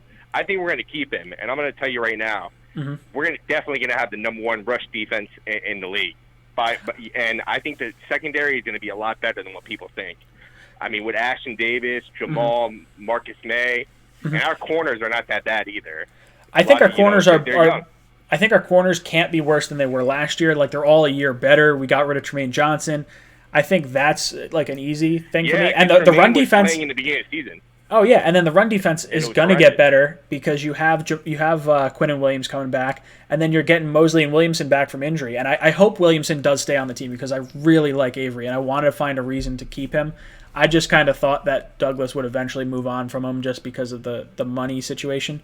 But if we can hold on to him, I would really like that a lot. I would love the opportunity to watch him play next to Mosley, and then I'm okay with letting him walk after the season, trying to get a comp pick for him because we have Mosley under contract for the next few years, and some of our linebackers look all right. From Baltimore, Peanut. Peanut, yeah. I haven't watched enough about Peanut, but I know he's played well next to Mosley, like the last maybe 2 years prior to Mosley getting here. I'm looking forward to it. Listen, I'm going to jump on some more calls. Thank you so much. Take it easy, brother. Peace. 2613 Mike, thank you so much for the $5 super chat. I think they need to offer streaming to out-of-area fans. I would love to have the option to buy the games I want to watch. I agree. And for you guys that are out of market, the way I watch the games and how some other people watch the games outside of market is it used to go through Reddit, NFL game streams. But if you type in, I don't remember the exact name of it. It might be, I know Buff Streams does it, but you can pull up any game and you can just HDMI cable it to your TV if you have a decent internet connection. There is a delay, so if you're on social media and you're trying to get through, watch a game, you might be a minute behind the real life like cable version of it, but it's good quality. You get to see all the same stuff you would normally see. So that's what I would recommend for people outside of the market area. If you are outside the market area and you are looking to just get updates on the game, there's the potential of me streaming the games. Who knows? I might wind up doing that, pending what goes on with this, virus, if I'm going back to work or not, and how much the channel grows. If there's enough demand, I'll stream the games and we can talk and hang out and digest the game as it's happening, and then look back at it later on and see what my top 5 takeaways were. NY Jets 15, thank you for the super chat. Jet up, fellas. Let's get it going this year. Capitalize on a good draft and make a great team. We finally have a competent GM. God bless Darnold. I completely agree. I think we finally have the first GM that I feel really confident in since Bill Parcells. And even like Bill Parcells, that was still like a relatively new era for the salary cap. So I don't know if Parcells necessarily knew exactly how to maneuver the salary cap the way I think Joe Douglas knows how. Joe Douglas came into the league in 2000 and has had his whole career within the salary cap era, so I think he's learned little tricks and trades from the Ravens, the Bears, the Eagles, the little stops that he's kind of had throughout his career. The other thing you got to look at too, Joe Douglas, I said it in my video, Joe Douglas has won 2 of his 3 Super Bowls with backup quarterbacks. So if you're wondering why the James Morgan pick was a pick, that's because of that fact. Joe Douglas has won 2 Super Bowls with James Morgan as his starting, or not James Morgan, 2 Super Bowls as with a backup quarterback. So that was Trent Dilfer was the backup quarterback, and obviously Nick Foles. Blake Coles, thank you for the super chat. Hope you get to 10,000. Go Jets. Do you think we still get to? Do you think we still try to get Jadeveon Clowney? I don't think we're going to try to get Jadeveon Clowney. I don't really like him for the money. I would prefer Vinny Curry or Everson Griffin personally. if we got Clowney, I'd be stoked. The guy's an animal, and I think he's unblockable for a lot of his matchups. And I think they would have to provide a tight end on whatever side he's on because he's just so strong. He's an elite edge, like an elite run edge defender. Pass rushing wise, you'd love to see a little bit more from him, but he can dominate guys in front of him. I just think Vinny Curry had a higher graded pass rush grade last year, so I'd prefer him or Griffin over Clowney for the money.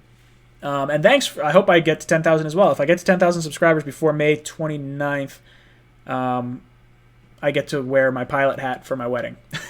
Wedding night, not during ceremony. I'd get crushed for that. But we'll see. I think today or yesterday I broke 8,000 subscribers. So over 1,000 subs in like 3 weeks, I think. So I'm pretty pumped on that. If we can get this channel to grow. If you guys know a friend that really likes the New York Jets and wants to have fun watching Jets content, share the channel. It's really the best way that this channel could grow is through all the guys that are in the chat right now, everyone that's been so supportive of everything over the course of the last 2 years of me doing this. When I get to hear someone come up and say like, "Oh, you're the Jets Talk guy," I'm like, that feels pretty cool.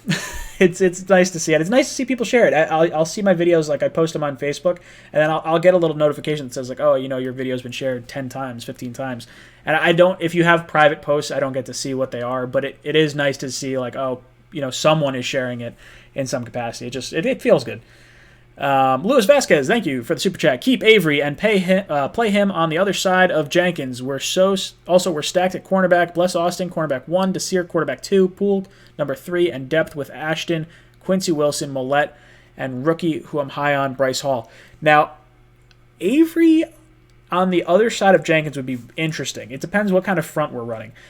I think Avery makes the most sense either next to Mosley in like with 2 inside linebackers or as the outside linebacker with Mosley in the center. As far as not that I consider him an edge rusher, but I think he could play linebacker outside of that. Stacked at cornerback, I wouldn't say so much. I would say Bless Austin is a very, very bright spot in a not so good cornerback room. If he could stay healthy, I'm really looking forward to him. I do believe he can be a number 1 corner in this league if he can stay healthy. That's really the biggest issue. I think right now you have to hope that he can be a number 2 corner.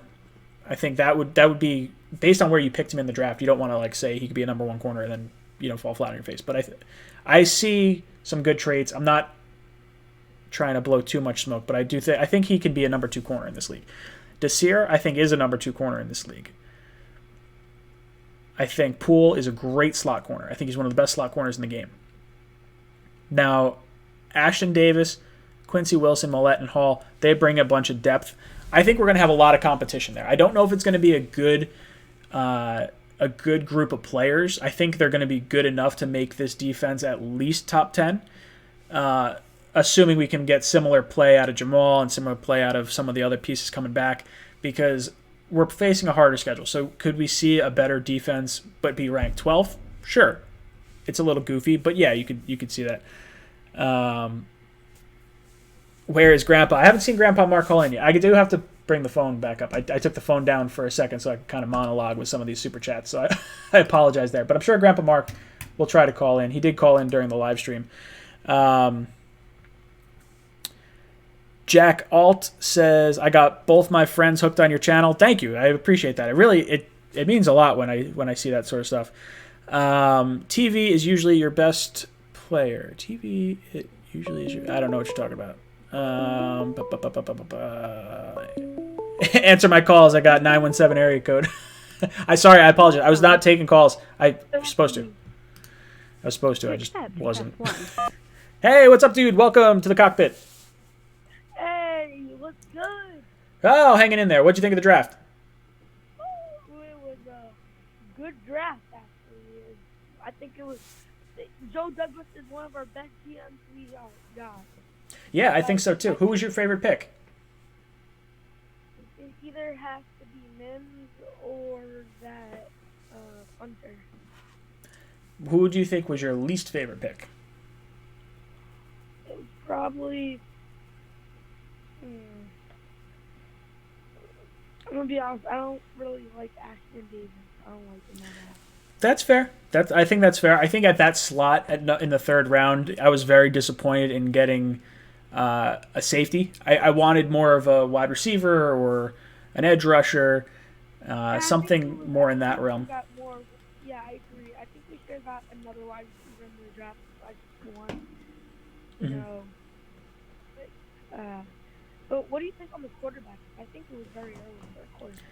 I definitely think it was early for a quarterback. I wasn't thrilled with the pick. I'm a little more all right with it now, I think, than I was with it at the time. I'm still not 110% on board with it, but I do think that I think it was a need. I think it was a need we had to address at some point.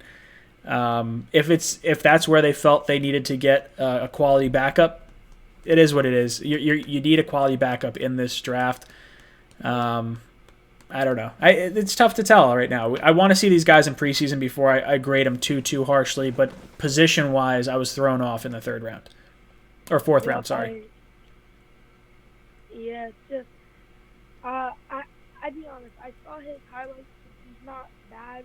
He's actually kind of good, actually, in my opinion. But I don't know how he's going to play against, like, NFL players. As you saw, I think Luke Falk was actually kind of good in college. And with the pressure and how bad our offensive line was, he was just horrible. And I think he actually kind of did good in the preseason for a third quarterback. Yeah. I think just based on what I saw last year out of our backup quarterbacks, I was so nervous that I was like, I just gotta get a new quarterback. I don't care who it is, just give me someone else, and it is what it is. And I don't like David Fales. No. David Fales. Yeah, no, neither do I. But, dude, thank you so much for calling in. I'm going to jump to some more calls, and I look forward to talking to you again. All right. We got about another 25 minutes or so of phone calls. Guys, head down in the link down below in the description, the Jets Discord. Head down there, head to the poll section of the Jets Discord. Answer this question of the day. Who was the Jets' #1 overall pick in this draft? Head down there, get yourself entered to win a hat, shirt, or mug from the Jets Talk store. Vinny, what's up, brother? Welcome to the cockpit. Oh, I didn't expect to get through. How are you doing? Not too bad, hanging in there. What did you think of the draft overall? I enjoyed it. I thought for the most part it was well done, you know. I thought he made very smart, well-calculated picks. I thought all his moves were well thought out, etc., etc. Yeah, I was pretty happy. Is there a player that you liked more than anyone else? I did like Mims, you know. I really enjoyed Mims, you know, getting him, and then still getting the extra picks and getting a third. It turned into 2 4s. Yeah, I think that was good, especially the nice little thing of like, okay. When was the last time you saw a Jets GM playing 3-dimensional chess? Well, that's what it felt like, right? So you trade back, you still get Mims. Then you trade the pick that we got in that pick for 2 4ths and a 6th. So we get the 6th rounder in 2021 that we gave up for Demaryius Thomas back from the Patriots. Yeah. And then with one of the 4ths that they gave us, we took the quarterback they wanted. So like I loved Joe Douglas's moves. I have no idea what they were doing. Their draft was more confusing than their draft than trying to explain time travel. Yeah, dude, I don't know. They moved back. I don't think they made their first pick until like halfway through the second. Or no, it was early in the second round, wasn't they? When it was their offense, that was the biggest issue. They grabbed 2 tight ends, and that was it. You know what they're doing? They're preparing everything to have a strong defense to keep them in games, but their offense is going to be weak enough to lose games, and then they're going to wind up with a top 5 pick. They're going to make it so that they can game manage. That's just it. They'll try to do as best they can. And look, it wouldn't shock me to see Hoyer start a bunch of these games. They're going to give Stidham as much chance as possible to win that job. But if they have to roll with Hoyer, I could see them still winning like 8 games. Yeah, but they still won't get Trevor Lawrence. I hope they don't get Trevor Lawrence. I think they're too good to get Trevor Lawrence. The only thing is, I could see the Patriots just being like, "Hey, we'll give you our entire draft class. Who cares?" and then to get up to number 1 overall or wherever they're going to have to get No, if it the team doesn't need a matter. quarterback. It doesn't matter because whatever quarterback they get, because no one is going to be able to make bad wide receivers look good like Tom Brady. I wonder if it was Tom Brady. This is going to be the year we find out a little bit more about that Patriot team. Is it the Tom Brady effect, or is it Bill Belichick? Is it a combination of the two? What do we wind up getting? Because I would love to see the dynasty just fall apart, the wheels. I want the wheels to come off, but I also believe that Belichick is the mastermind here, not Brady. I think Brady's really good in his own right. Like, I think he hasn't drafted well, but he's taking shots on a bunch of players at once, and that's what people kind of don't realize is you're throwing a bunch of darts, and every dart that you hit the dartboard with, there's a 50% chance it hits, a 50% chance it fails, and that's for a first-round pick. It gets worse as you get later on. Throw enough shit at the wall, some of it's bound to stick. Oh yeah. I just can't wait for this season. I can't wait to see because it's going to be so interesting, you know. And I think the Jets. I think because of the whole coronavirus, it's going to even the playing field because everybody's going to be trash. Yeah, that's just it. There's going to be a lot of any of these raw prospects, so players that you wanted to get a little more reps, like maybe we want Mims to practice with Sam Moore so they build more chemistry, or we get, Becton, who has been, people have said is raw and needs some time to learn at the NFL level. He might not get that, so we may see a terrible offense. Who knows? But I think everybody's gonna. But as much as it affects us, it's gonna affect everybody. So it evens out the playing field. Yeah, I think there's definitely that'll help a younger team. I think veteran teams, like a team like the Saints or a team like probably even the Bucks, like with Tom Brady down there, even though it's a new system and it's other stuff going on. I think those veteran type teams are going to play better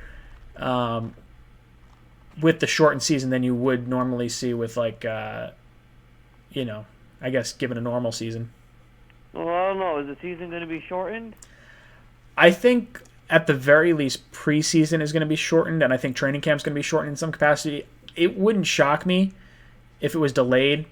I really hope we're done with this whole Corona thing by the time games start up. I mean, I've heard they're getting desperate. I mean, well, that's just it. When they start talking about where they're going to play games with no fans, and this is a multi-billion-dollar organization. It's not a company that wants to lose these games. I was actually talking about the fact that I just read that that they are considering injecting people to test the vaccine, to inject people with the vaccine, and then inject them with the coronavirus just to test it. Well, they're going to have to do. I think they're starting human trials on some of the drugs. I think there's like 70 or 90 vaccines or something like that are in development, but they're really not coming out until March. Yeah, we got some time before any of that happens. Now, if someone wants to, like I said, they're thinking about trying to speed up the test trials to try to get it out sooner. Well, who was that? That was the doctor with, was it polio? Tested it on himself, or was it measles? On my phone. Yeah, I don't remember who it was, but there was one guy that won a Nobel Peace Prize for vaccinating himself to prove that it worked. And I don't remember if maybe it was smallpox. It might have been smallpox when they did that. I don't know.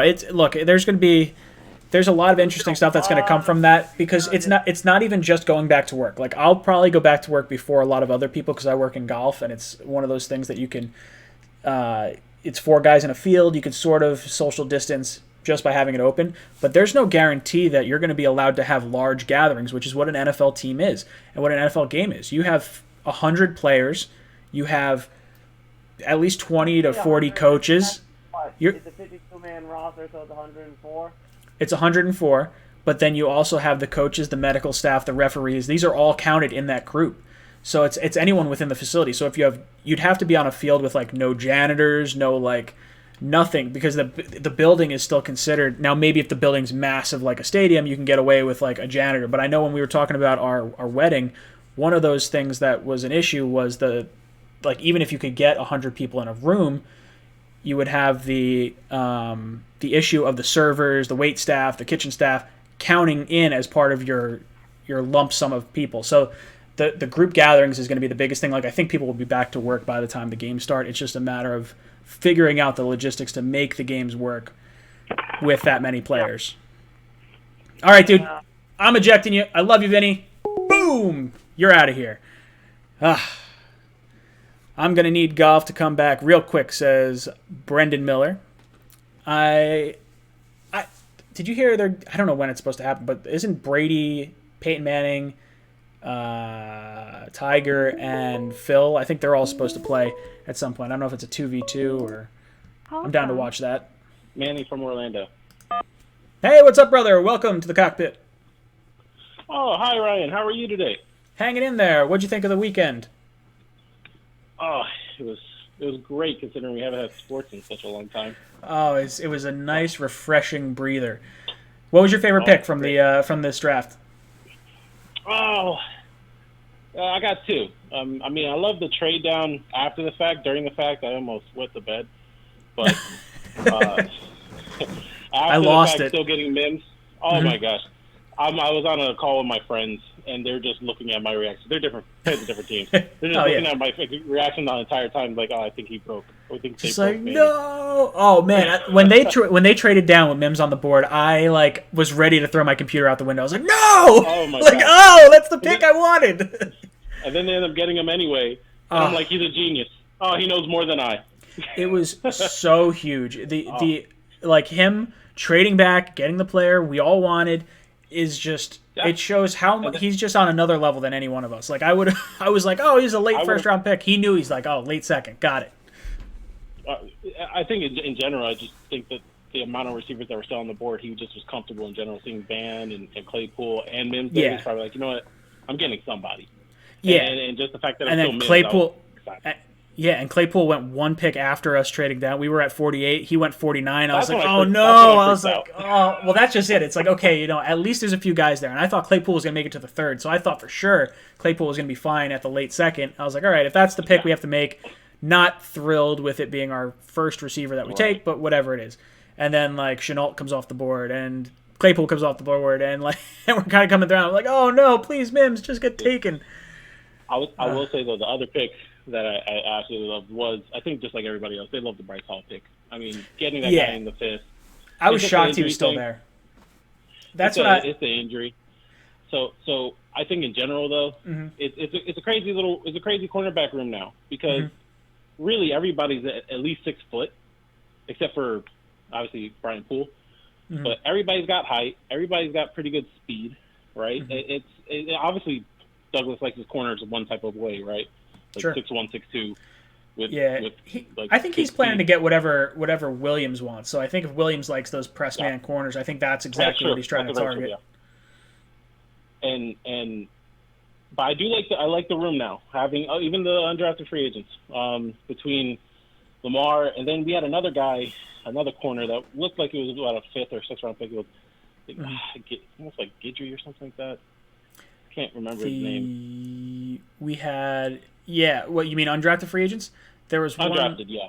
There was a guy. It was like it was a weird name. It was like She Hike or She something or other. It's flashed up on the screen. I'll if I see it while we're talking, I'll shout it out. But it's a goofy name. Yeah. But I think I remember him having like a. Oh, Javelin Guidry. Guidry is one of them. Yes. There's 2 of them. He's one, and then there's another one too.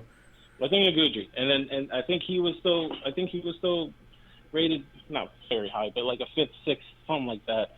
So just getting guys that were supposed to be drafted as undrafted free agents, I think is a hit. I like Huff. I think in general, the job that Joe did was Everyone's reminding me of the pick, the player that I was talking about. Sheheim Carter is the defensive back that I saw us pick up. The other one you were talking about, Javelin Guidry, or I don't even know how to pronounce these guys. Who would you say? Do you want to see anything happen after the draft with free agency as far as some of the NFL veterans, like an edge rusher, Logan Ryan, any of these types of players? Do you want to see any of them come in? Part of me wants like a Curry or a pipe dream like a Jadeveon, but looking at the roster, I just want to kind of let guys like Basham, maybe Zuniga, And hopefully they can like step up and do something, because getting these guys like Curry and whoever, it's a patch for this year. Mm-hmm. But this year I'm not too crazy about it. I don't think we're winning a championship this year. Sure. I think it's more important to get let these guys play and try to develop a pass rusher. Because then instead of just having a Vinny Curry for a year, maybe we have a Zuniga for 5.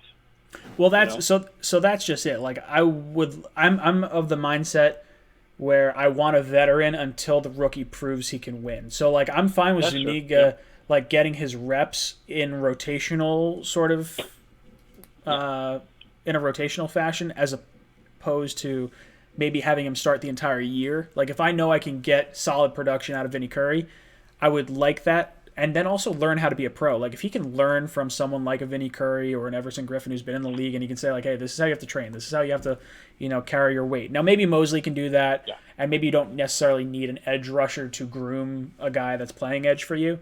But we haven't had an edge rusher in so long. I think having someone that can teach maybe some subtle edge rushing techniques like a Vinny Curry could be valuable. Could be valuable. Yeah. That's sort of where I'd go with it. If I had some money left over, I'd prefer to go that way as opposed to like Logan Ryan. Curry wouldn't be expensive. I mean, literally, you could cut Winners. For like half that money probably. I think Winners will save us like $7.5 million. I think Curry's still going to cost us about 10 because he's still productive. I would say Everson Griffin might be a little bit more, like maybe 12, and then I would say Clowney is in the $15 to $17 million range on a 1-year contract. I think Clowney we would have to get rid of both Avery. I think even more than just Avery and Winters at that point, but I don't think it's worth it. Yeah, I agree. I don't want to get rid of Avery if I don't have to, and I don't want to bring in Clowney. I don't think Clowney's good enough for me to justify that. All right, brother. I'm going to try. Go ahead, man. I'm going to try and take one more call. Thank you so much for calling in. You've been ejected from the cockpit. All right, I'll try to take one more call. Guys, link in the description down below. Head down to the Jets Discord. Scroll down to the poll section. Answer this question of the day. Which player was our first overall pick, number 11 overall, in this past draft? And get yourself entered to win a hat, shirt, or mug from the Jets Talk store. And this will be our last caller of the night. Beastmaster69. To accept. What's up, Beastmaster69? How goes it? Welcome to the cockpit. What's up, man? How you doing? Hanging in there. What'd you think about this weekend? I actually was pretty excited for Jabari Zuniga. Mm-hmm. Because it wasn't the school. It wasn't I wasn't comparing him to Polite at all. But like the way he felt and how he responded to how he was drafted, was like, oh, I want to be here, and I want to get better. I want to be that guy, It's huge. It's night and day different than Polite. And I think as I was rewatching my reaction video to that pick, it probably came off more that I was comparing him to Polite. The only reason I was kind of comparing them is because they're both Florida edge rushers taken in the 3rd round that had 1st round caliber talent. So I didn't mean to try and put him in the same wheelhouse as far as like not a motivated player. Like I think he very much comes off as a player that wants to get better, where Polite did not come off that way. Polite's combine interview was awful. It was absolutely abysmal. The guy did nothing right leading up from the end of the season to the draft, and it sucks because he had all the talent in the world. I think Jabari's got a lot of talent as well, and I'm excited to watch this. If him and Jenkins can get, if Jabari could get us 5 sacks and Jenkins can get us 8 to 10 sacks, I think that's a solid start for this season. Yeah, and I think he was like the complete opposite in how he performed in the combine of Polite, because I think his draft stock rose because of how well he performed. Yeah, I think him being injured this past season hurt his stock a lot. Like I think he would have been drafted a lot higher had he been healthy. Everything I've heard from Gator fans is that this guy is completely unstoppable when he's healthy. Yeah, and that's what we need. We just haven't had an edge rusher in so long. And I don't know if this guy's going to be the solution at it, but I think he could be an upgrade over Jenkins if Jenkins walks after this year. And then I think edge rusher and corner are going to be the 2 positions we try to tackle in the 2021 draft and the 2021 offseason in general. Yeah, and I was kind of upset about Ashton Davis, but then So was I. The more I did research and like heard other opinions, it made sense. But Yeah. I just think we could have chosen with the second, third round picks we had. Yeah, it felt high to me. Like I didn't really give much thought to safety. I would have thought at some point, yeah, bring one in. I would have been fine with drafting one next year if we had to let May leave. But they're doing it a year early. I think it's in the event that the Jets are playing well and they maybe decide to trade May at the deadline. Then you have this guy to step in and at least, hopefully not have too much of a drop off in play. But it definitely felt like it was earlier than I would have liked. Same thing with the quarterback. It was earlier than I would have liked. I would have liked to see us double. I would even say running back. I would say running back, quarterback, and safety were all earlier than I wanted, which is probably why I didn't give this draft an A.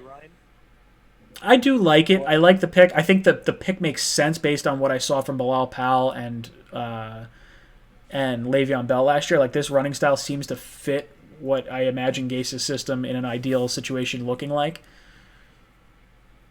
Yeah, but it still kind of bothers me a little bit because I did want Anthony McFarland. Yeah, a lot of people did. But either way, it's fine. I mean, they run the same way, so hopefully, I'm pretty sure both of them will be successful in their own way. But I do want to talk about Denzel Mims. Oh, all right, let's talk about it. All right, so being a Jets fan, the last experience we had taking somebody from Baylor was kind of upsetting. I'm not gonna lie. Well, was Hill Baylor or was Hill Georgia Tech?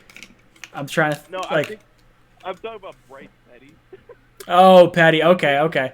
Yeah, that flopped pretty hard. He had like a ton of yards, like one of the highest yardages for any quarterback I think coming out, and it was just did not play well. I remember sitting down in Florida.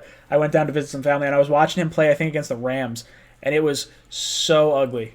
It was terrible. Yeah, that game was terrible. Nobody even broke 10 points. I remember that.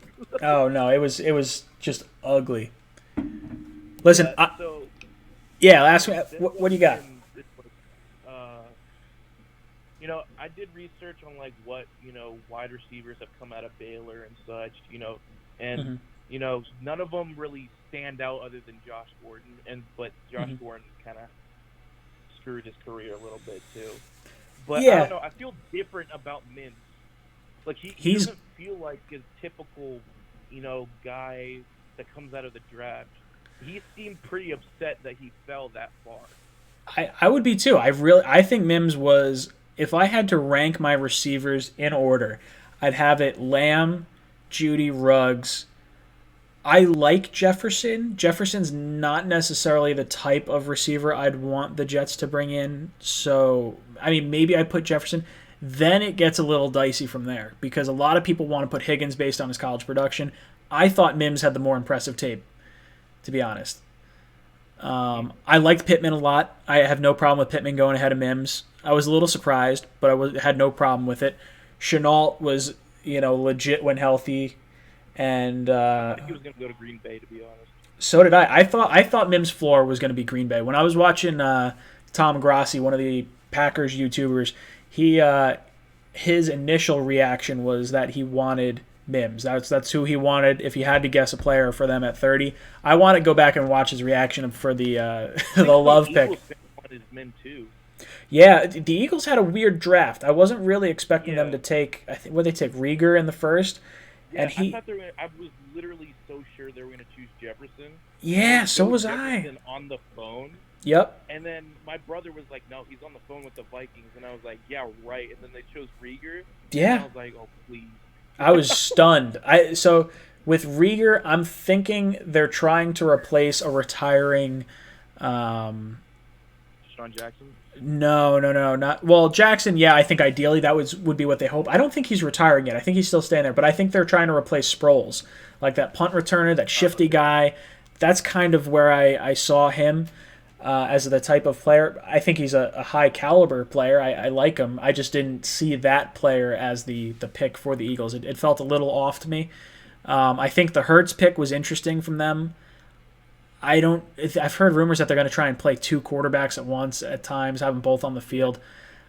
I don't know. I think part of it is they don't necessarily trust Wentz to stay healthy all season. I don't think there's any like real competition. It's just it feels really high for a quarterback for them when they probably could have drafted someone that would have helped Wentz win a playoff game or win the division or progress the team further.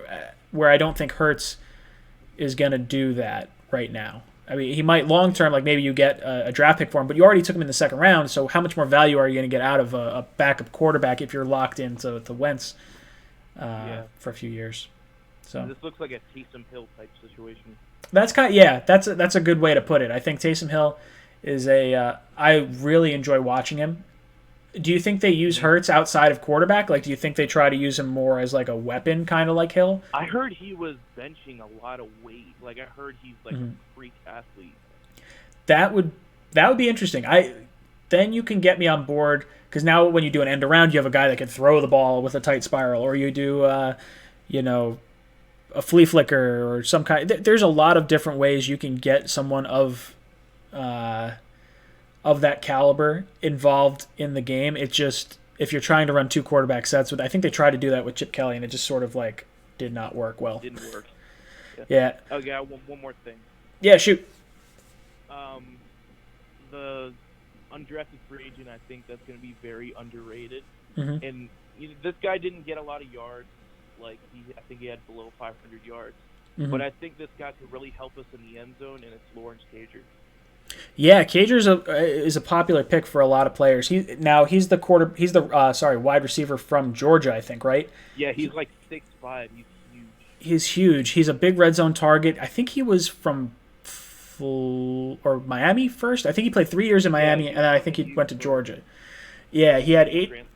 When I was looking him up, he had 8 touchdowns and like 400 yards, maybe in 2018, and I think he had 4 or 5 touchdowns last year with about 450 yards. So big time end zone, like red zone target, will complement the tight ends real nicely. I think maybe you'll see players like some of the smaller players might get taken out when we're near the red zone and you just want to lob a ball up. And he's someone that could come down with it. We'll see if he makes the team. I don't know how many wide receivers we're going to carry. I don't know what a normal team does. I don't know if it's like 6 or 7, but I think there's some opportunity for sure. And I don't know how fast he is because he didn't run the 40-yard dash at the combine. That's the only thing about him that I don't know. Yeah, 6'5", 6'6", whatever height he is. If he could run a 4.5, that would be pretty fast, I think, for someone like that. But thank you so much for calling in. I'm going to eject you from the cockpit, and I will talk to you another time. All right, guys, let's go to our question of the day. We're going to pick a winner there. The question of the day was, who was the Jets' first pick in this past draft? Obviously, everyone got it right. I see the Mekhi Becton's in there. I see Mount Becton. We had a ton of people vote for it. Can you guys give me a number 1 through 10? And I'm going to take the first 3 numbers that pop up. All right, we got a 5, a 6, and a 3. So it's, 8, 14. So 14's the number. Now give me top or bottom. I'm going to skip like every other name starting from either the top or the bottom, depending on what comes up first. Bottom, okay. So we got 2, 3, 4, 5, 6.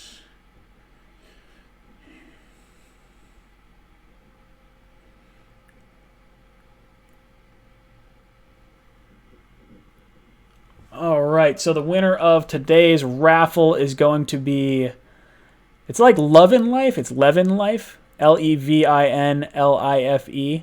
Levin Life. Hit me up on the Jets Discord. My name is blah, blah, blah. And you have been selected to win a hat, shirt, or mug from the Jets Talk store. I apologize. A lot of the stuff coming from the store right now. So the way it works, I don't carry any of that stuff on hand. It's all, like I come up with the designs on a lot of things, and then I send it to a company that makes it, and then they ship it directly from there to to your guys' places. And some of the shipping is out of whack because some of the items don't necessarily ship from the U.S. Some, I think, I'm sure some ship from China, but there's some from Europe and whatnot. But some of the chains of distribution are a little wonky because of everything going on with the virus. So I apologize for any delayed shipping on some of the products that have come out there. I tried to update it as best I can on the website to let you guys know, but there has been slower turnaround times than normal there. But guys, thank you so much for tuning in. It's been real. I think I'll be back tomorrow. I'll be back here with Green Bean, O'Leary, and David. We're going to wrap up all our draft picks, what we thought of everything, and now that we've had some time to digest it, we'll talk some of the undrafted free agents that we signed and brought in. Guys, thank you so much for flying with me tonight. Hit that like button if you like the content. If you really love the content, share it with a friend. And everything else, guys, it's been fun. I will talk to you later. Go Jets.